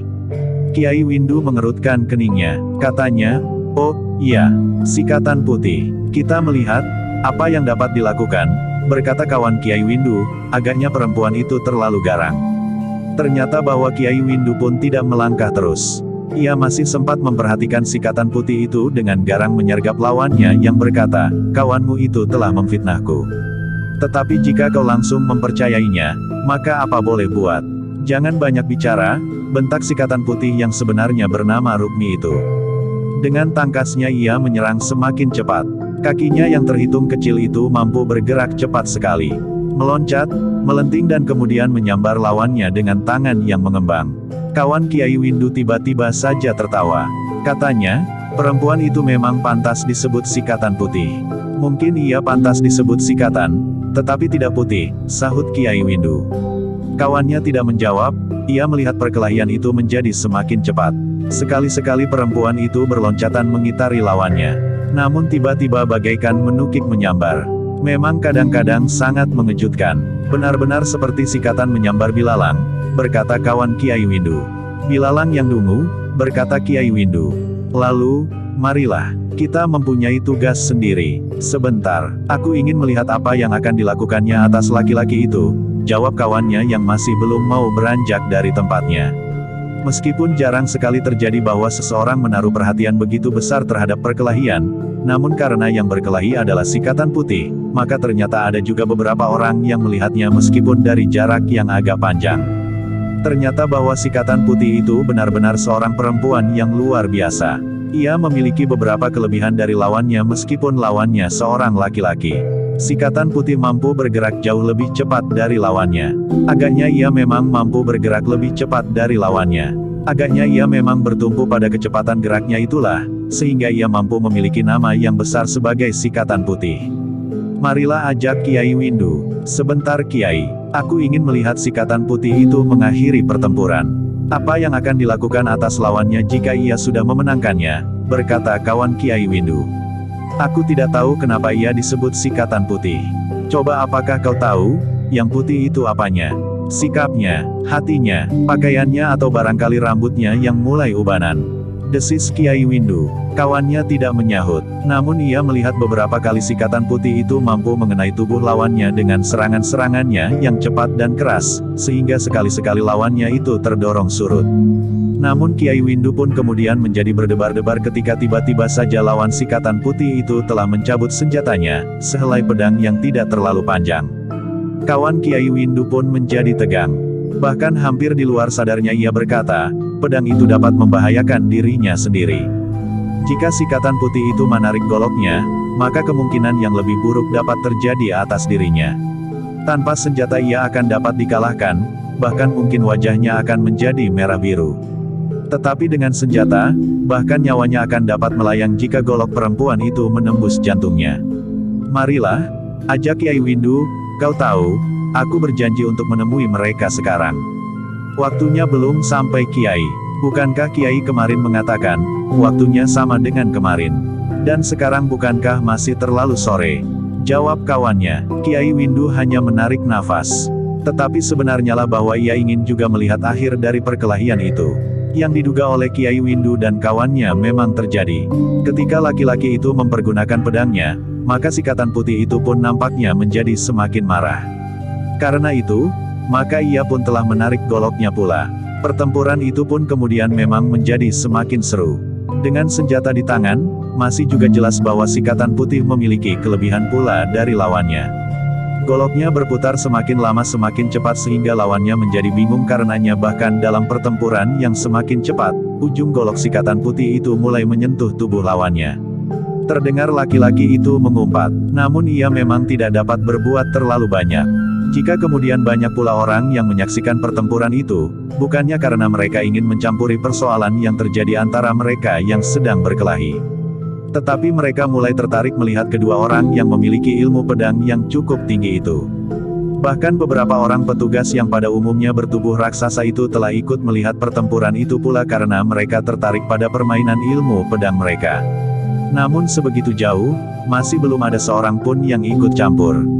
Bahkan laki-laki yang semula bertempur dan digantikan oleh sikatan putih itu pun sama sekali tidak berbuat sesuatu. Dalam waktu yang tidak terlalu lama, maka beberapa luka telah tergores di tubuh laki-laki itu. Bahkan ketika kekuatannya mulai melemah, ia menjadi semakin terdesak. Beberapa kali laki-laki itu bagaikan kehilangan keseimbangan. Yang dapat dilakukannya kemudian adalah meloncat untuk mendapatkan jarak dari lawannya. Dengan tergesa-gesa ia berusaha untuk memantapkan keseimbangannya kembali. Namun sikatan putih ternyata mampu mengatasinya. Di saat-saat yang gawat, sikatan putih telah memburunya. Dalam benturan senjata yang keras, laki-laki yang semakin lemah itu tidak mampu lagi mempertahankan senjatanya, sehingga senjatanya telah terlempar. Ada usaha untuk memungut senjata itu. Tetapi ketika tangannya hampir meraih tangkai pedangnya di tanah, tiba-tiba telapak tangannya telah terinjak oleh kaki yang berjari-jari kecil dan runcing. Kaki burung sikatan putih. Laki-laki yang malang itu terkejut. Ketika ia berpaling, maka ujung golok perempuan yang disebut sikatan putih itu telah melekat di pangkal lehernya. Ketika ujung golok itu menekan lehernya lebih keras, maka laki-laki itu telah menjatuhkan diri dan berbaring di tanah. "Aku dapat membunuhmu sekarang," berkata sikatan putih, "tidak ada seorang pun yang dapat mencegah. Di tempat ini tidak ada pageran yang harus ditaati dalam hubungan antara manusia. Bunuh aku," geram laki-laki itu. "Kau telah menghina aku. Kau kira aku dapat kau perlakukan seperti itu?" Geram Rukmi yang disebut sikatan putih. "Aku tidak pernah menghinamu. Laki-laki itu telah memfitnahku. Tetapi aku sekali-sekali tidak menginginkan belas kasihanmu. Aku siap untuk mati. Apalagi aku merasa tidak bersalah. Kematian bukan apa-apa bagiku. Agaknya itu lebih baik daripada aku harus membunuh diri di bilik kecil itu, karena aku sudah kehabisan uang di hari-hari permulaan seperti ini," sahut laki-laki itu. "Kau tinggal menekan golokmu," berkata laki-laki yang semula bertempur dengan orang yang telah dikalahkan oleh sikatan putih itu. "Lalu, ia akan mati. Lehernya tentu akan terputus oleh gerakan yang kecil saja." "Diam kau," perempuan itu membentak. Suaranya menjadi tegang. Beberapa orang yang menyaksikan peristiwa itu pun menjadi tegang pula. Orang-orang yang biasanya tidak menghiraukan orang lain, nampaknya semakin tertarik melihat sikap perempuan yang garang itu. Kiai Windu ternyata juga menunggu. Apa yang akan dilakukan oleh perempuan itu? Beberapa orang petugas yang bertubuh raksasa pun telah bergeser mendekat. Perempuan itu jika membunuh dan membiarkan korbannya terkapar, harus membayar ongkos penguburannya, yang kemudian akan dilakukan oleh para petugas. Mereka yang membunuh harus membiayai penguburannya, kecuali mereka yang membunuh diri. Hal itu sudah diketahui oleh orang-orang yang berada di Song Lawa itu. Beberapa saat perempuan yang meletakkan ujung goloknya di leher laki-laki itu termangu-mangu. Namun, tiba-tiba ia mengangkat goloknya sambil berkata, "Aku tidak sampai hati membunuhmu, betapapun aku marah kepadamu.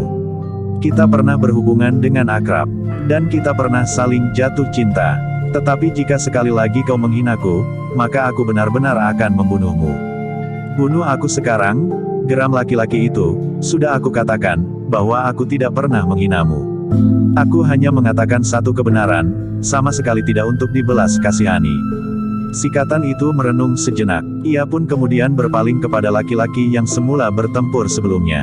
Namun ia pun telah berlari meninggalkan tempat itu sambil memasukkan goloknya ke dalam sarungnya. Laki-laki itu memburunya sambil memanggil namanya. Tetapi Rukmi itu tidak berhenti. Sedangkan laki-laki yang telah dilukainya itu pun telah bangkit. Dipungutnya pedangnya dan disarungkannya. Kiai Windu menarik nafas dalam-dalam. Kawannya tiba-tiba saja tertawa. Katanya, sikatan itu mempunyai kegemaran berlari jika ia pergi. "Kemarin ketika ia mengumpati aku, ia pun pergi sambil berlari. Kau sudah melihat kemampuannya," berkata Kiai Windu. "Ya, tetapi agaknya ia termasuk seseorang perempuan yang mudah jatuh cinta," berkata kawan Kiai Windu itu. "Mungkin, tetapi agaknya laki-laki yang mengikutinya itulah yang telah mengadu sikatan putih dengan laki-laki yang dikalahkannya itu karena cemburu," berkata Kiai Windu. "Lingkungan ini benar-benar merupakan sarang iblis. Laki-laki atau perempuan sama saja," geram kawannya. "Termasuk kita," berkata Kiai Windu pula. Kawannya tidak menjawab, namun ketika Kiai Windu melangkah meninggalkan tempat itu, kawannya mengikutinya. Dalam pada itu, Kiai Windu itu masih berkata pula, "Dengan melihat perkelahian ini, maka kau harus memperhitungkan segala kemungkinan jika kau dekat dengannya. Bagaimana menurut perhitungan Kiai? Kiai mengetahui dengan pasti kemampuanku." "Kiai pun telah melihat kemampuan perempuan itu," desis kawan Kiai Windu. Kiai Windu tidak menjawab, tetapi ia pun tertawa. Bahkan kemudian katanya, "Sudahlah. Sekarang, apa yang akan kita katakan kepada penjaga regol?"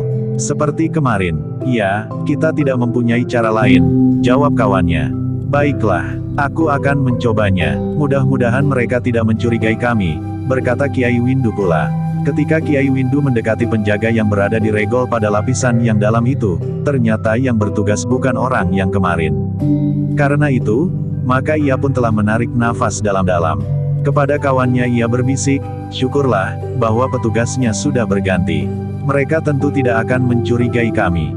Ternyata petugas itu pun telah mengenal Kiai Windu pula. Karena itu, maka ia tidak mengalami kesulitan untuk pergi ke kandang kuda. Seperti yang dijanjikan, maka kawan-kawan Kiai Windu telah menunggu di luar.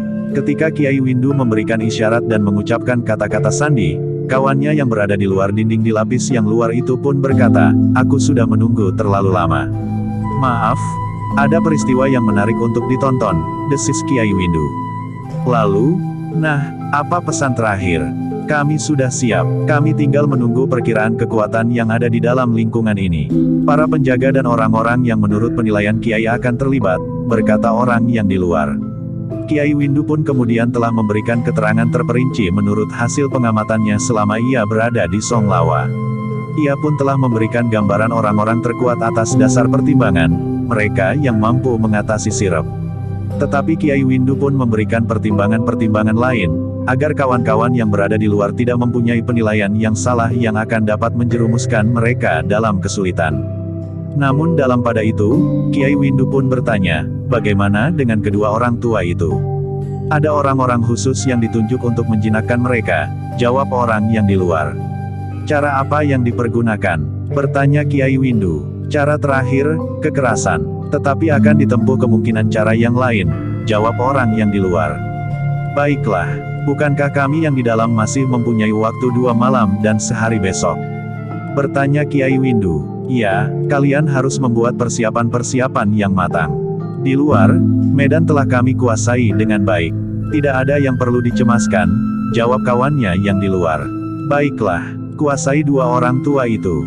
Aku akan membayangi 2 orang yang berilmu sangat tinggi yang ada di dalam dan kepala besi dari pesisir utara, meskipun jelas kami tidak akan mampu menguasai mereka. Mereka sudah termasuk perhitungan kami," jawab yang di luar. Demikianlah, maka Kiai Windu pun telah meninggalkan kandang setelah pesan-pesan terakhir diberikan, baik dari dalam maupun dari luar. Mereka tidak akan berhubungan lagi, kecuali jika ada persoalan yang sangat gawat. Sementara itu, untuk tidak memberikan kesan apapun yang akan terjadi kepada Sambi Wulung dan Jati Wulung yang belum dikenal dengan pasti oleh Kiai Windu, maka ia pun menepati janjinya. Sambi Wulung dan Jati Wulung yang dihormati di lingkungan perjudian Songlawa itu telah mendapatkan pula pertanda sebagai anggota dari sekelompok orang yang memanfaatkan Songlawa bagi kesenangan mereka yang kadang-kadang dapat merenggut nyawa itu. Kepada para petugas, Kiai Windu mengingatkan bahwa Wanengbaya dan Wanengpati telah menunjukkan sumbangannya yang besar bagi lingkungan Songlawa. Sambi Wulung dan Jati Wulung ternyata kemudian merasa senang pula dengan pertanda itu. Keduanya yang sedang berada di barak permainan dadu telah dipanggil oleh seorang yang bertugas ke barak khusus bagi mereka yang mengatur segala sesuatu di Songlawa. Mula-mula Sambi Wulung dan Jati Wulung memang merasa heran. Tetapi mereka pun telah pergi juga ke tempat itu. Ketika mereka melihat Kiai Windu telah berada di tempat itu, maka keduanya memang menjadi berdebar-debar. Namun ketika mereka mengetahui bahwa Kiai Windu berada di tempat itu untuk kepentingan mereka, maka Sambi Wulung dan Jati Wulung pun telah mengucapkan terima kasih pula kepada mereka. "Pada musim judi yang lain, kau berdua dapat datang tanpa tanggungan siapapun," berkata Kiai Windu, "kini kalian masih menjadi tanggung jawabku. Namun seperti yang dijanjikan, apalagi setelah kalian menunjukkan bukti kesetiakawanan di sini, maka pertanda itu diberikan kepada kalian." "Terima kasih," berkata Sambi Wulung sambil menimang pertanda itu.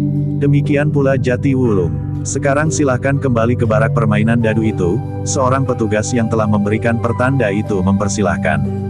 "Bahkan katanya, kami tidak melakukan upacara pada penyerahan pertanda seperti itu." "Biasanya juga tidak, itu tidak perlu," berkata Jati Wulung. "Yang penting bagi kami adalah, bahwa kami akan menjadi keluarga dari lingkungan ini. Kami tidak lagi selalu diamat-amati dan setiap kami ingin masuk atau keluar dari tempat ini, kami dapat dengan bebas melakukannya."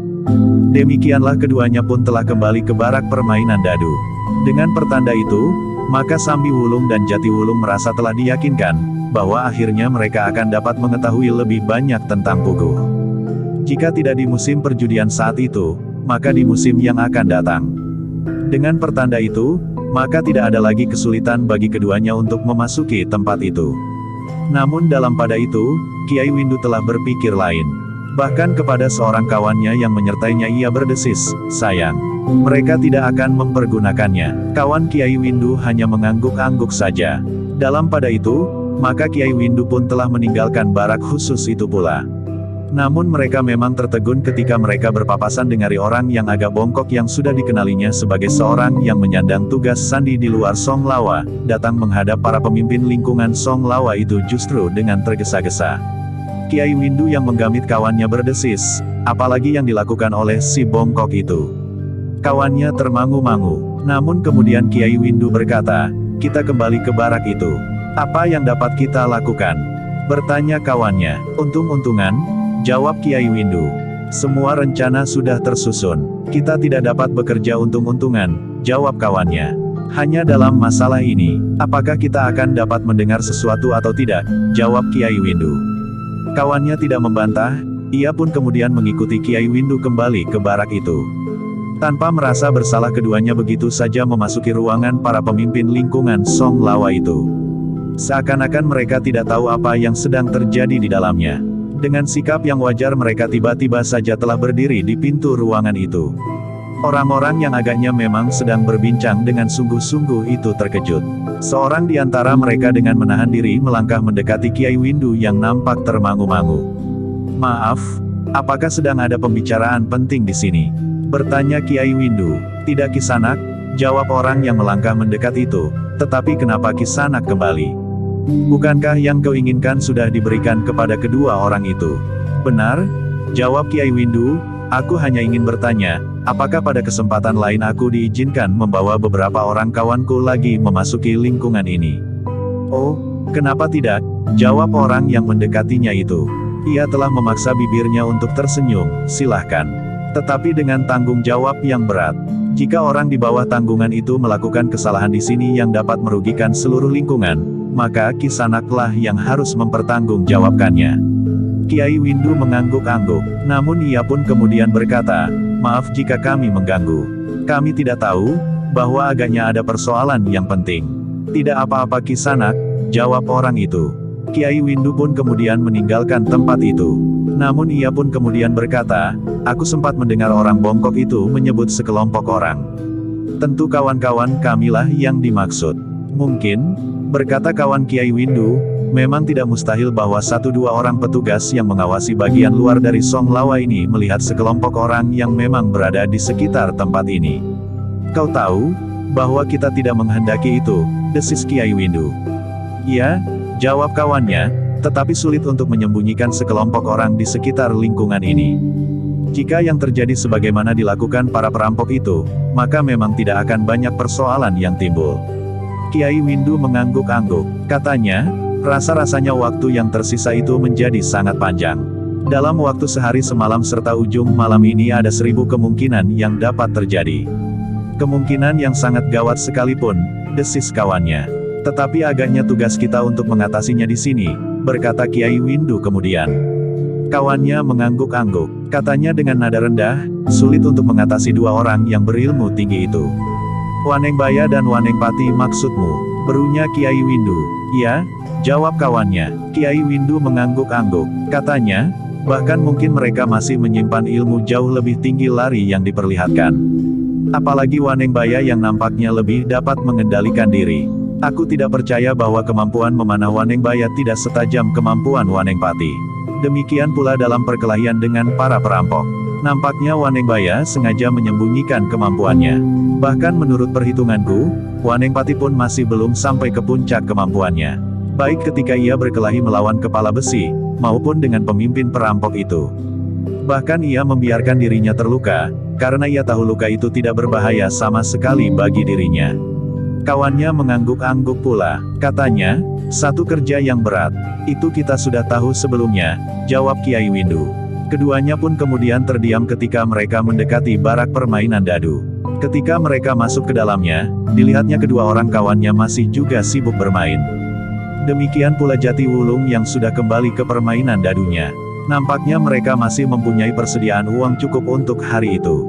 Ketika Kiai Windu mendekati seorang di antara kedua kawannya itu, maka kawannya itu pun bertanya, "Kemana Kiai selama ini?" Kiai Windu berdesis di telinganya, "Pertanyaan yang bodoh." "Oh, maaf," gumam kawannya.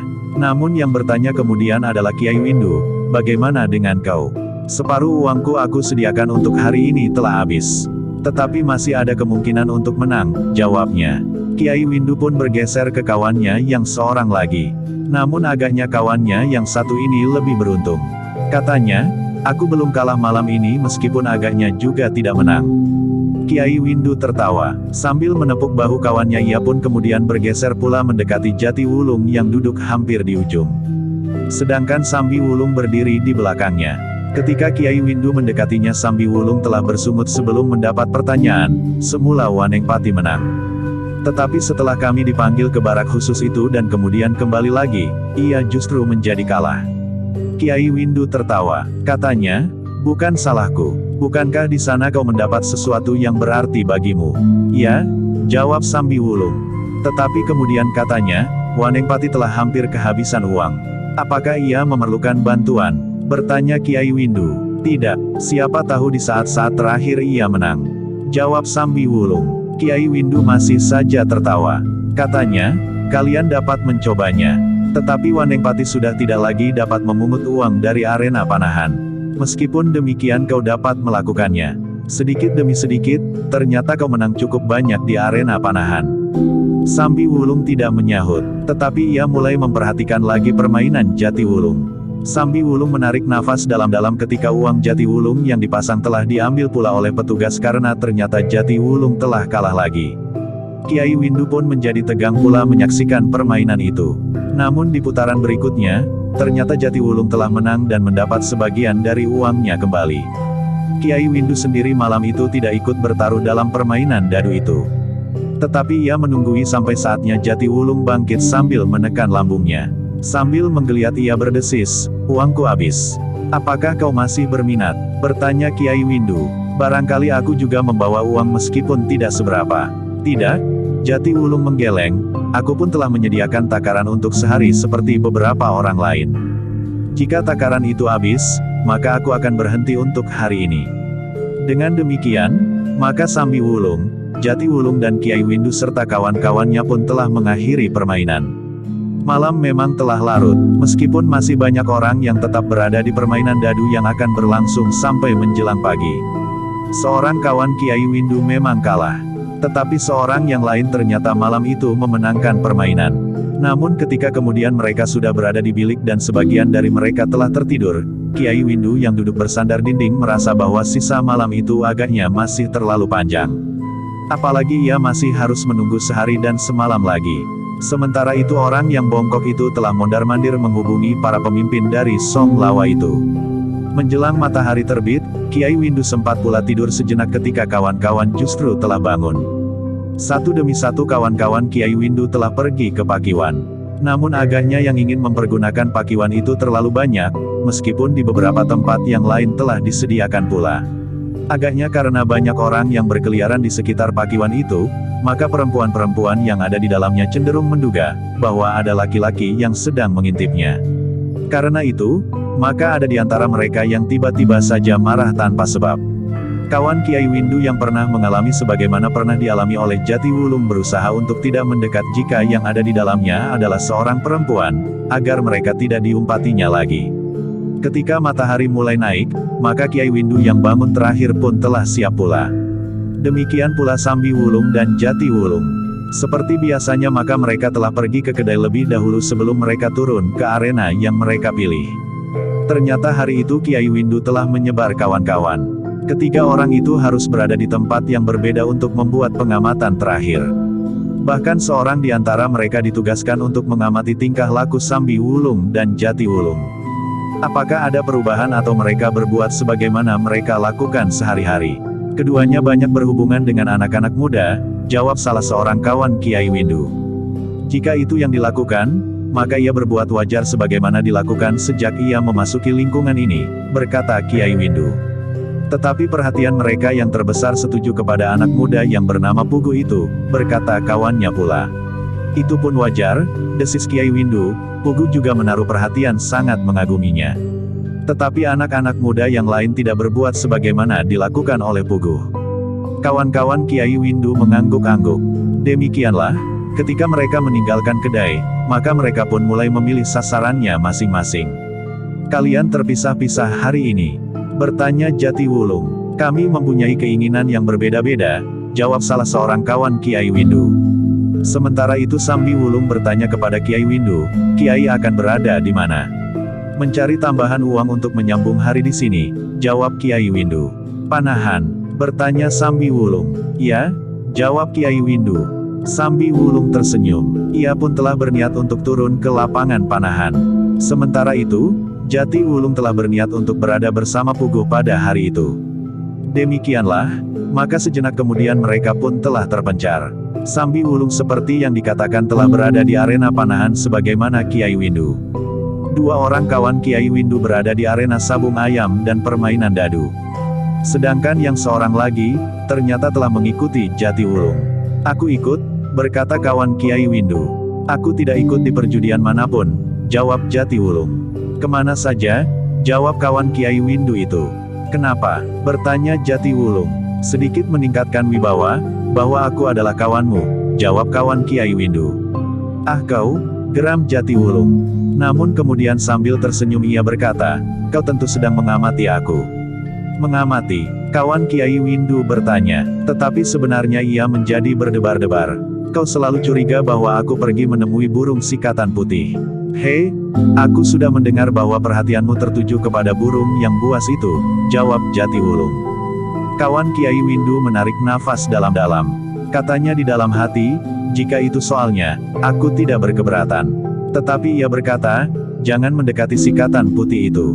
Ia terlalu liar, aku belum pernah melihatnya. Mungkin sudah, tetapi aku tidak tahu bahwa orang itu yang dimaksud dengan sikatan putih, jawab Jati Wulung. Tentu Kiai Windu yang bercerita tentang burung liar itu, gumam kawan Kiai Windu. Jati Wulung tidak menjawab, namun ketika ia melihat Puguh di pinggir arena sabung ayam, ia mendekatinya. Kau, jawab Puguh menjadi gembira, kita di sini saja. Jati Wulung memandang kawan Kiai Windu sambil bertanya, bagaimana jika kita di sini? Kau keberatan? Tidak, aku sama sekali tidak berkeberatan, jawab kawan Kiai Windu itu. Karena itulah, maka keduanya pun telah berada di arena sabung ayam bersama Puguh dan beberapa orang pengawalnya yang mulai membuat penilaian terhadap Jati Wulung. Namun tidak seorang pun yang berani membandingkannya dengan diri mereka. Karena itu, maka tidak seorang yang menaruh keberatan atas kehadiran Jati Wulung sebagai kawan yang semakin dekat dengan Puguh. Demikianlah, maka hari pun merambat terus. Namun bagi Kiai Windu, rasa-rasanya matahari menjadi semakin malas berkisar. Sudah terlalu lama ia duduk di arena panahan, seakan-akan punggungnya hampir patah. Namun matahari juga baru menggeliat melewati puncak langit. Namun, betapapun lambatnya, maka hari pun akhirnya menjadi semakin sore. Sementara itu, Kiai Windu dan Sambi Wulung telah meninggalkan arena setelah mendapat kemenangan meskipun tidak banyak. Beberapa saat kemudian, maka ketika kawan Kiai Windu dan Jati Wulung telah datang pula ke kedai bersama dengan Puguh. Namun semua itu berlalu tanpa memberikan kesan apapun bagi Kiai Windu. Angan-angannya telah dipenuhi oleh berbagai macam peristiwa yang diperkirakannya hampir terjadi. Bahkan di luar sadarnya ia telah mengamati wajah Sambi Wulung dan Jati Wulung berganti-ganti. Semakin tajam Kiai Windu mengamati keduanya, semakin yakinlah ia bahwa keduanya bukan orang-orang yang memang terbiasa berkeliaran di tempat-tempat perjudian sebagaimana mereka katakan sendiri. Demikian mereka selesai, maka mereka pun ternyata berniat untuk beristirahat di dalam bilik. Sementara itu Kiai Windu pun berkata, aku ingin tidur. Nanti malam mungkin aku akan berjudi semalam suntuk. Sambi Wulung dan Jati Wulung pun ternyata telah pergi ke bilik mereka pula. Namun ketika mereka berjalan agak terpisah dengan yang lain, Sambi Wulung sempat bertanya, bagaimana dengan Puguh? Ia tidak mau mengatakan tempat tinggalnya, jawab Jati Wulung, masih ada yang gelap bagi kita. Kita masih mempunyai banyak waktu. Seandainya kali ini ia tetap tidak mau mengatakan di mana ia tinggal, atau di padepokan mana ia berguru, maka pada musim judi yang akan datang, kita akan menemuinya di sini. Namun satu hal yang sudah kita ketahui, bahwa ternyata ilmunya tidak kalah dari Risang. Bahkan nampaknya Puguh yang sedikit lebih muda itu, mempunyai bekal pengalaman yang lebih banyak dari Risang. Nampaknya Puguh telah lebih dewasa dan sikapnya lebih masak, berkata Sambi Wulung. Ya, itu yang harus segera diketahui oleh ibunya, kakek dan neneknya serta para pengasuhnya. Mungkin Puguh tidak dikelilingi orang-orang berilmu sedemikian banyaknya. Namun ia benar-benar menghayati berbagai jenis pengalaman. Yang pahit dan tentu juga yang manis, berkata Jatiwulung. Tetapi masih belum terlambat. Jika ada selisihnya, selisih itu hanya seujung rambut. Jika risang kemudian ditempa semakin keras, maka ia tentu akan segera dapat menyusul. Pada dasarnya risang tidak lebih buruk dari puguh, berkata Sambiwulung. Namun mereka tidak dapat membicarakannya lebih panjang lagi. Sejenak kemudian mereka telah masuk ke dalam barak dan menuju ke dalam bilik masing-masing. Seperti biasanya, maka tidak seisi bilik itu tertidur nyenyak. Tentu ada dua orang di antara mereka yang berjaga-jaga. Demikianlah, maka ketika malam tiba, mereka seluruhnya telah berada di barak permainan dadu. Namun Kiai Windu terkejut ketika ia melihat dari kejauhan beberapa orang memasuki regol. Bahkan kemudian baru disadarinya, bahwa kesiagaan orang-orang Song Lawa itu menjadi semakin tinggi. Di beberapa tempat dilihatnya para petugas dalam kesiagaan penuh. Mereka telah benar-benar siap menghadapi segala macam kemungkinan. Kiai Windu menggamit kawan-kawan. Dengan isyarat ia memberitahukan kepada mereka kesiagaan para petugas itu. Juga kehadiran orang-orang baru yang belum dikenalnya sebelumnya. Tetapi Kiai Windu tidak menunjukkan kegelisahannya. Ia kemudian memasuki barak permainan dadu sebagaimana yang lain-lain. Namun dalam pada itu, Kiai Windu terkejut ketika seorang petugas menggamitnya. Dengan isyarat ia mengajak Kiai Windu bergeser ke tempat yang sedikit luang. Ternyata bukan hanya Kiai Windu saja yang dipanggilnya, tetapi juga Sambiwulung, Jatiwulung, Kepala Besi dan dua orang yang lain. "Ada apa?" bertanya Kiai Windu. Orang itu termangu-mangu sejenak. Namun kemudian katanya, "Kami tidak ingin membuat orang-orang yang ada di Song Lawa ini menjadi gelisah. Karena itu, kami minta persoalan ini jangan sampai didengar oleh banyak orang." "Persoalan apa?" bertanya Kepala Besi. "Kami mendapat petunjuk, bahwa para perampok itu masih berkeliaran di sekitar tempat ini. Petugas kami tidak dapat mengatakan dengan pasti, apakah mereka sebagian dari antara para perampok yang telah kami hancurkan dengan membawa orang-orang baru, atau gerombolan apalagi. Namun itu adalah satu isyarat bahwa bahaya telah mengancam tempat ini. Bahkan mungkin lebih berat daripada yang pernah terjadi," berkata pemimpin dari para petugas itu. "Karena itu, maka kami ingin minta kepada kalian, bantuan sebagaimana telah kalian berikan kepada kami pada saat para gerombolan itu datang." "Jadi hanya orang-orang yang terbebas dari pengaruh sirap itu?" bertanya Kepala Besi. "Tidak, kami memberitahukan kepada kalangan yang jauh lebih luas. Tetapi kami mempergunakan cara ini. Kami hubungi 1-2 orang, sehingga mereka pun tidak menjadi ribut. Tetapi kami telah minta kepada mereka sang kami hubungi untuk lebih berhati-hati menghadapi sirap. Jika mereka sudah terlanjur tidur, maka mereka tidak akan mungkin dapat mengatasi sirap itu," berkata pemimpin petugas itu. "Bagus," berkata Kepala Besi, "siapapun yang datang, maka mereka pasti akan kami hancurkan." "Terima kasih," berkata pemimpin petugas itu. Namun dalam pada itu, Kiai Windu pun bertanya, "Siapakah orang-orang yang memasuki regol itu?" "Mereka adalah sahabat-sahabat kami. Mereka juga termasuk pendiri tempat ini, sehingga mereka ikut bertanggung jawab atas kelangsungan hidup padepokan ini," jawab pemimpin padepokan itu. "Lalu, kami telah mengirimkan penghubung untuk memberitahukan mereka sehingga tepat pada waktunya mereka telah datang. Justru ketika para petugas kami di luar tempat ini melihat gerak yang semakin mencurigakan dari sekelompok orang." Jantung Kiai Windu memang berdebaran. Orang-orang itu tidak termasuk dalam perhitungan kekuatan yang dilaporkannya kepada penghubung dengan kawan-kawan di luar. Namun Kiai Windu sudah tidak mendapat kesempatan lagi. Malam itu semuanya telah siap dan ledakan pun akan segera terjadi. Ternyata pemimpin petugas itu telah memberikan beberapa pesan bagi mereka yang berada di Song Lawa, terutama mereka yang dianggap mempunyai kemampuan tinggi. Demikian pesan itu dianggap selesai, maka Kiai Windu pun segera kembali kepada kawan-kawan. Dengan tanpa menarik perhatian, maka ia telah memberitahukan kepada kawan-kawan, bahwa Song Lawa benar-benar sudah siap menghadapi segala kemungkinan. Yang kemudian juga sibuk berbicara di antara mereka meskipun juga dengan hati-hati adalah Sambiwulung dan Jatiwulung. "Jika terjadi benturan kekuatan, apakah yang sebaiknya mereka lakukan? Kita akan melihat suasana," berkata Sambiwulung, "baru kita mengambil keputusan." Demikianlah, betapapun permainan di barak itu nampaknya berjalan wajar, namun agaknya orang-orang yang ada di dalamnya mulai gelisah. Bahkan menjelang tengah malam, para petugaslah yang justru memperingatkan mereka agar kembali saja ke bilik masing-masing. Permainan dadu itu pun segera berakhir. Kiai Windu dan kawan-kawan juga kembali ke bilik mereka, namun tidak bersama-sama dengan Sambi Wulung dan Jati Wulung yang berjalan agak jauh di belakang mereka. Agaknya kedua belah pihak memang berusaha untuk memisahkan diri di saat mereka sedang berbicara tentang tanggapan mereka atas peristiwa yang bakal terjadi. Sementara itu, sebuah kekuatan yang besar memang telah dipersiapkan di luar lingkungan perjudian. Kekuatan yang memang dipersiapkan untuk menghadapi kekuatan yang berada di Songlawa. Karena itu, menjelang dini hari, maka sepasukan segelar sepapan telah mulai bergerak mendekati Songlawa. Sebenarnya lah, bahwa orang-orang di Songlawa justru telah menunggu.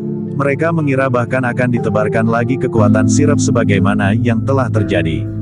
Orang-orang yang berada di Songlawa telah berjaga-jaga untuk bertahan atas serangan sirap itu, sehingga sampai dini hari hampir tidak ada orang yang tidur, karena mereka tidak mau kehilangan kesempatan untuk tetap bangun apapun yang akan terjadi. Namun pada umumnya orang-orang yang berada di dalam lingkungan Songlawa itu telah bersiap-siap menghadapi segala kemungkinan. Dalam pada itu, pasukan yang besar menjelang dini hari telah berada di sekitar Songlawa. Tidak ada usaha untuk menebarkan sirap. Namun pasukan itu tidak pula dengan tergesa-gesa berusaha membuka pintu dengan kasar. Di saat dini hari itu pasukan yang besar itu pun telah mengepung Songlawa. Tidak akan ada yang lolos dari kepungan. Setiap jengkal tanah telah dijaga dengan ketat. Sebagaimana direncanakan, maka menjelang matahari terbit, pasukan itu harus mulai bergerak. Terutama yang tepat berada di depan pintu gerbang. Namun agaknya para pengawas di Songlawa telah melihat gerakan itu. Mereka melihat pasukan yang mengepung lingkungan perjudian itu, sehingga dengan tergesa-gesa para pengawas itu telah melaporkannya. Songlawa pun segera mempersiapkan diri pula. Para petugas yang pada umumnya bertubuh raksasa. Kemudian orang-orang yang semalam datang di tempat itu yang belum diketahui kekuatannya oleh Kiai Windu dan orang-orang yang kebetulan berada di Songlawa untuk berjudi. "Jangan lepaskan harta benda kalian," berkata seorang yang sebelumnya belum dikenal di Songlawa. Orang yang baru datang semalam bersama sekelompok orang lain, perampok-perampok menganggap bahwa mereka akan mendapat harta benda dengan mudah di sini. Songlawa dianggapnya dapat mereka ambil kapan saja mereka kehendaki. Tetapi kita harus mempertahankannya. Semua itu adalah milik kita sendiri. Yang ada di sini bukan semacam harta karun yang pantas diperebutkan. Orang-orang yang berada di Songlawa yang kemudian telah berkumpul di lapangan yang biasa dipergunakan sebagai arena panahan mengangguk-angguk. Sementara itu, orang yang sebelumnya belum dikenal itu pun berkata, "Untunglah bahwa di sini sekarang hadir Wanengpati, Wanengbaya, kepala besi dari pesisir utara yang ditakuti dan orang-orang yang berilmu tinggi lainnya. Yang sudah ternyata kemampuannya di saat para perampok itu datang beberapa hari yang lalu. Kini bukan hanya mereka yang terlepas dari sirap sajalah yang mendapat kesempatan mempertahankan diri. Tetapi kita semuanya, orang-orang di Songlawa itu pun kemudian telah membagi diri. Mereka tidak berkumpul di lapangan yang luas sambil menunggu lawan mereka datang. Tetapi mereka telah menebar di seluruh lingkungan. Para petugas yang bertubuh raksasa itu pun telah berada di segala tempat pula. Namun mereka harus memperhatikan isyarat. Jika kekuatan lawan dipusatkan untuk memecahkan regol, maka sebagian besar dari mereka akan ditarik pula ke regol." Bersambung ke jilid 8.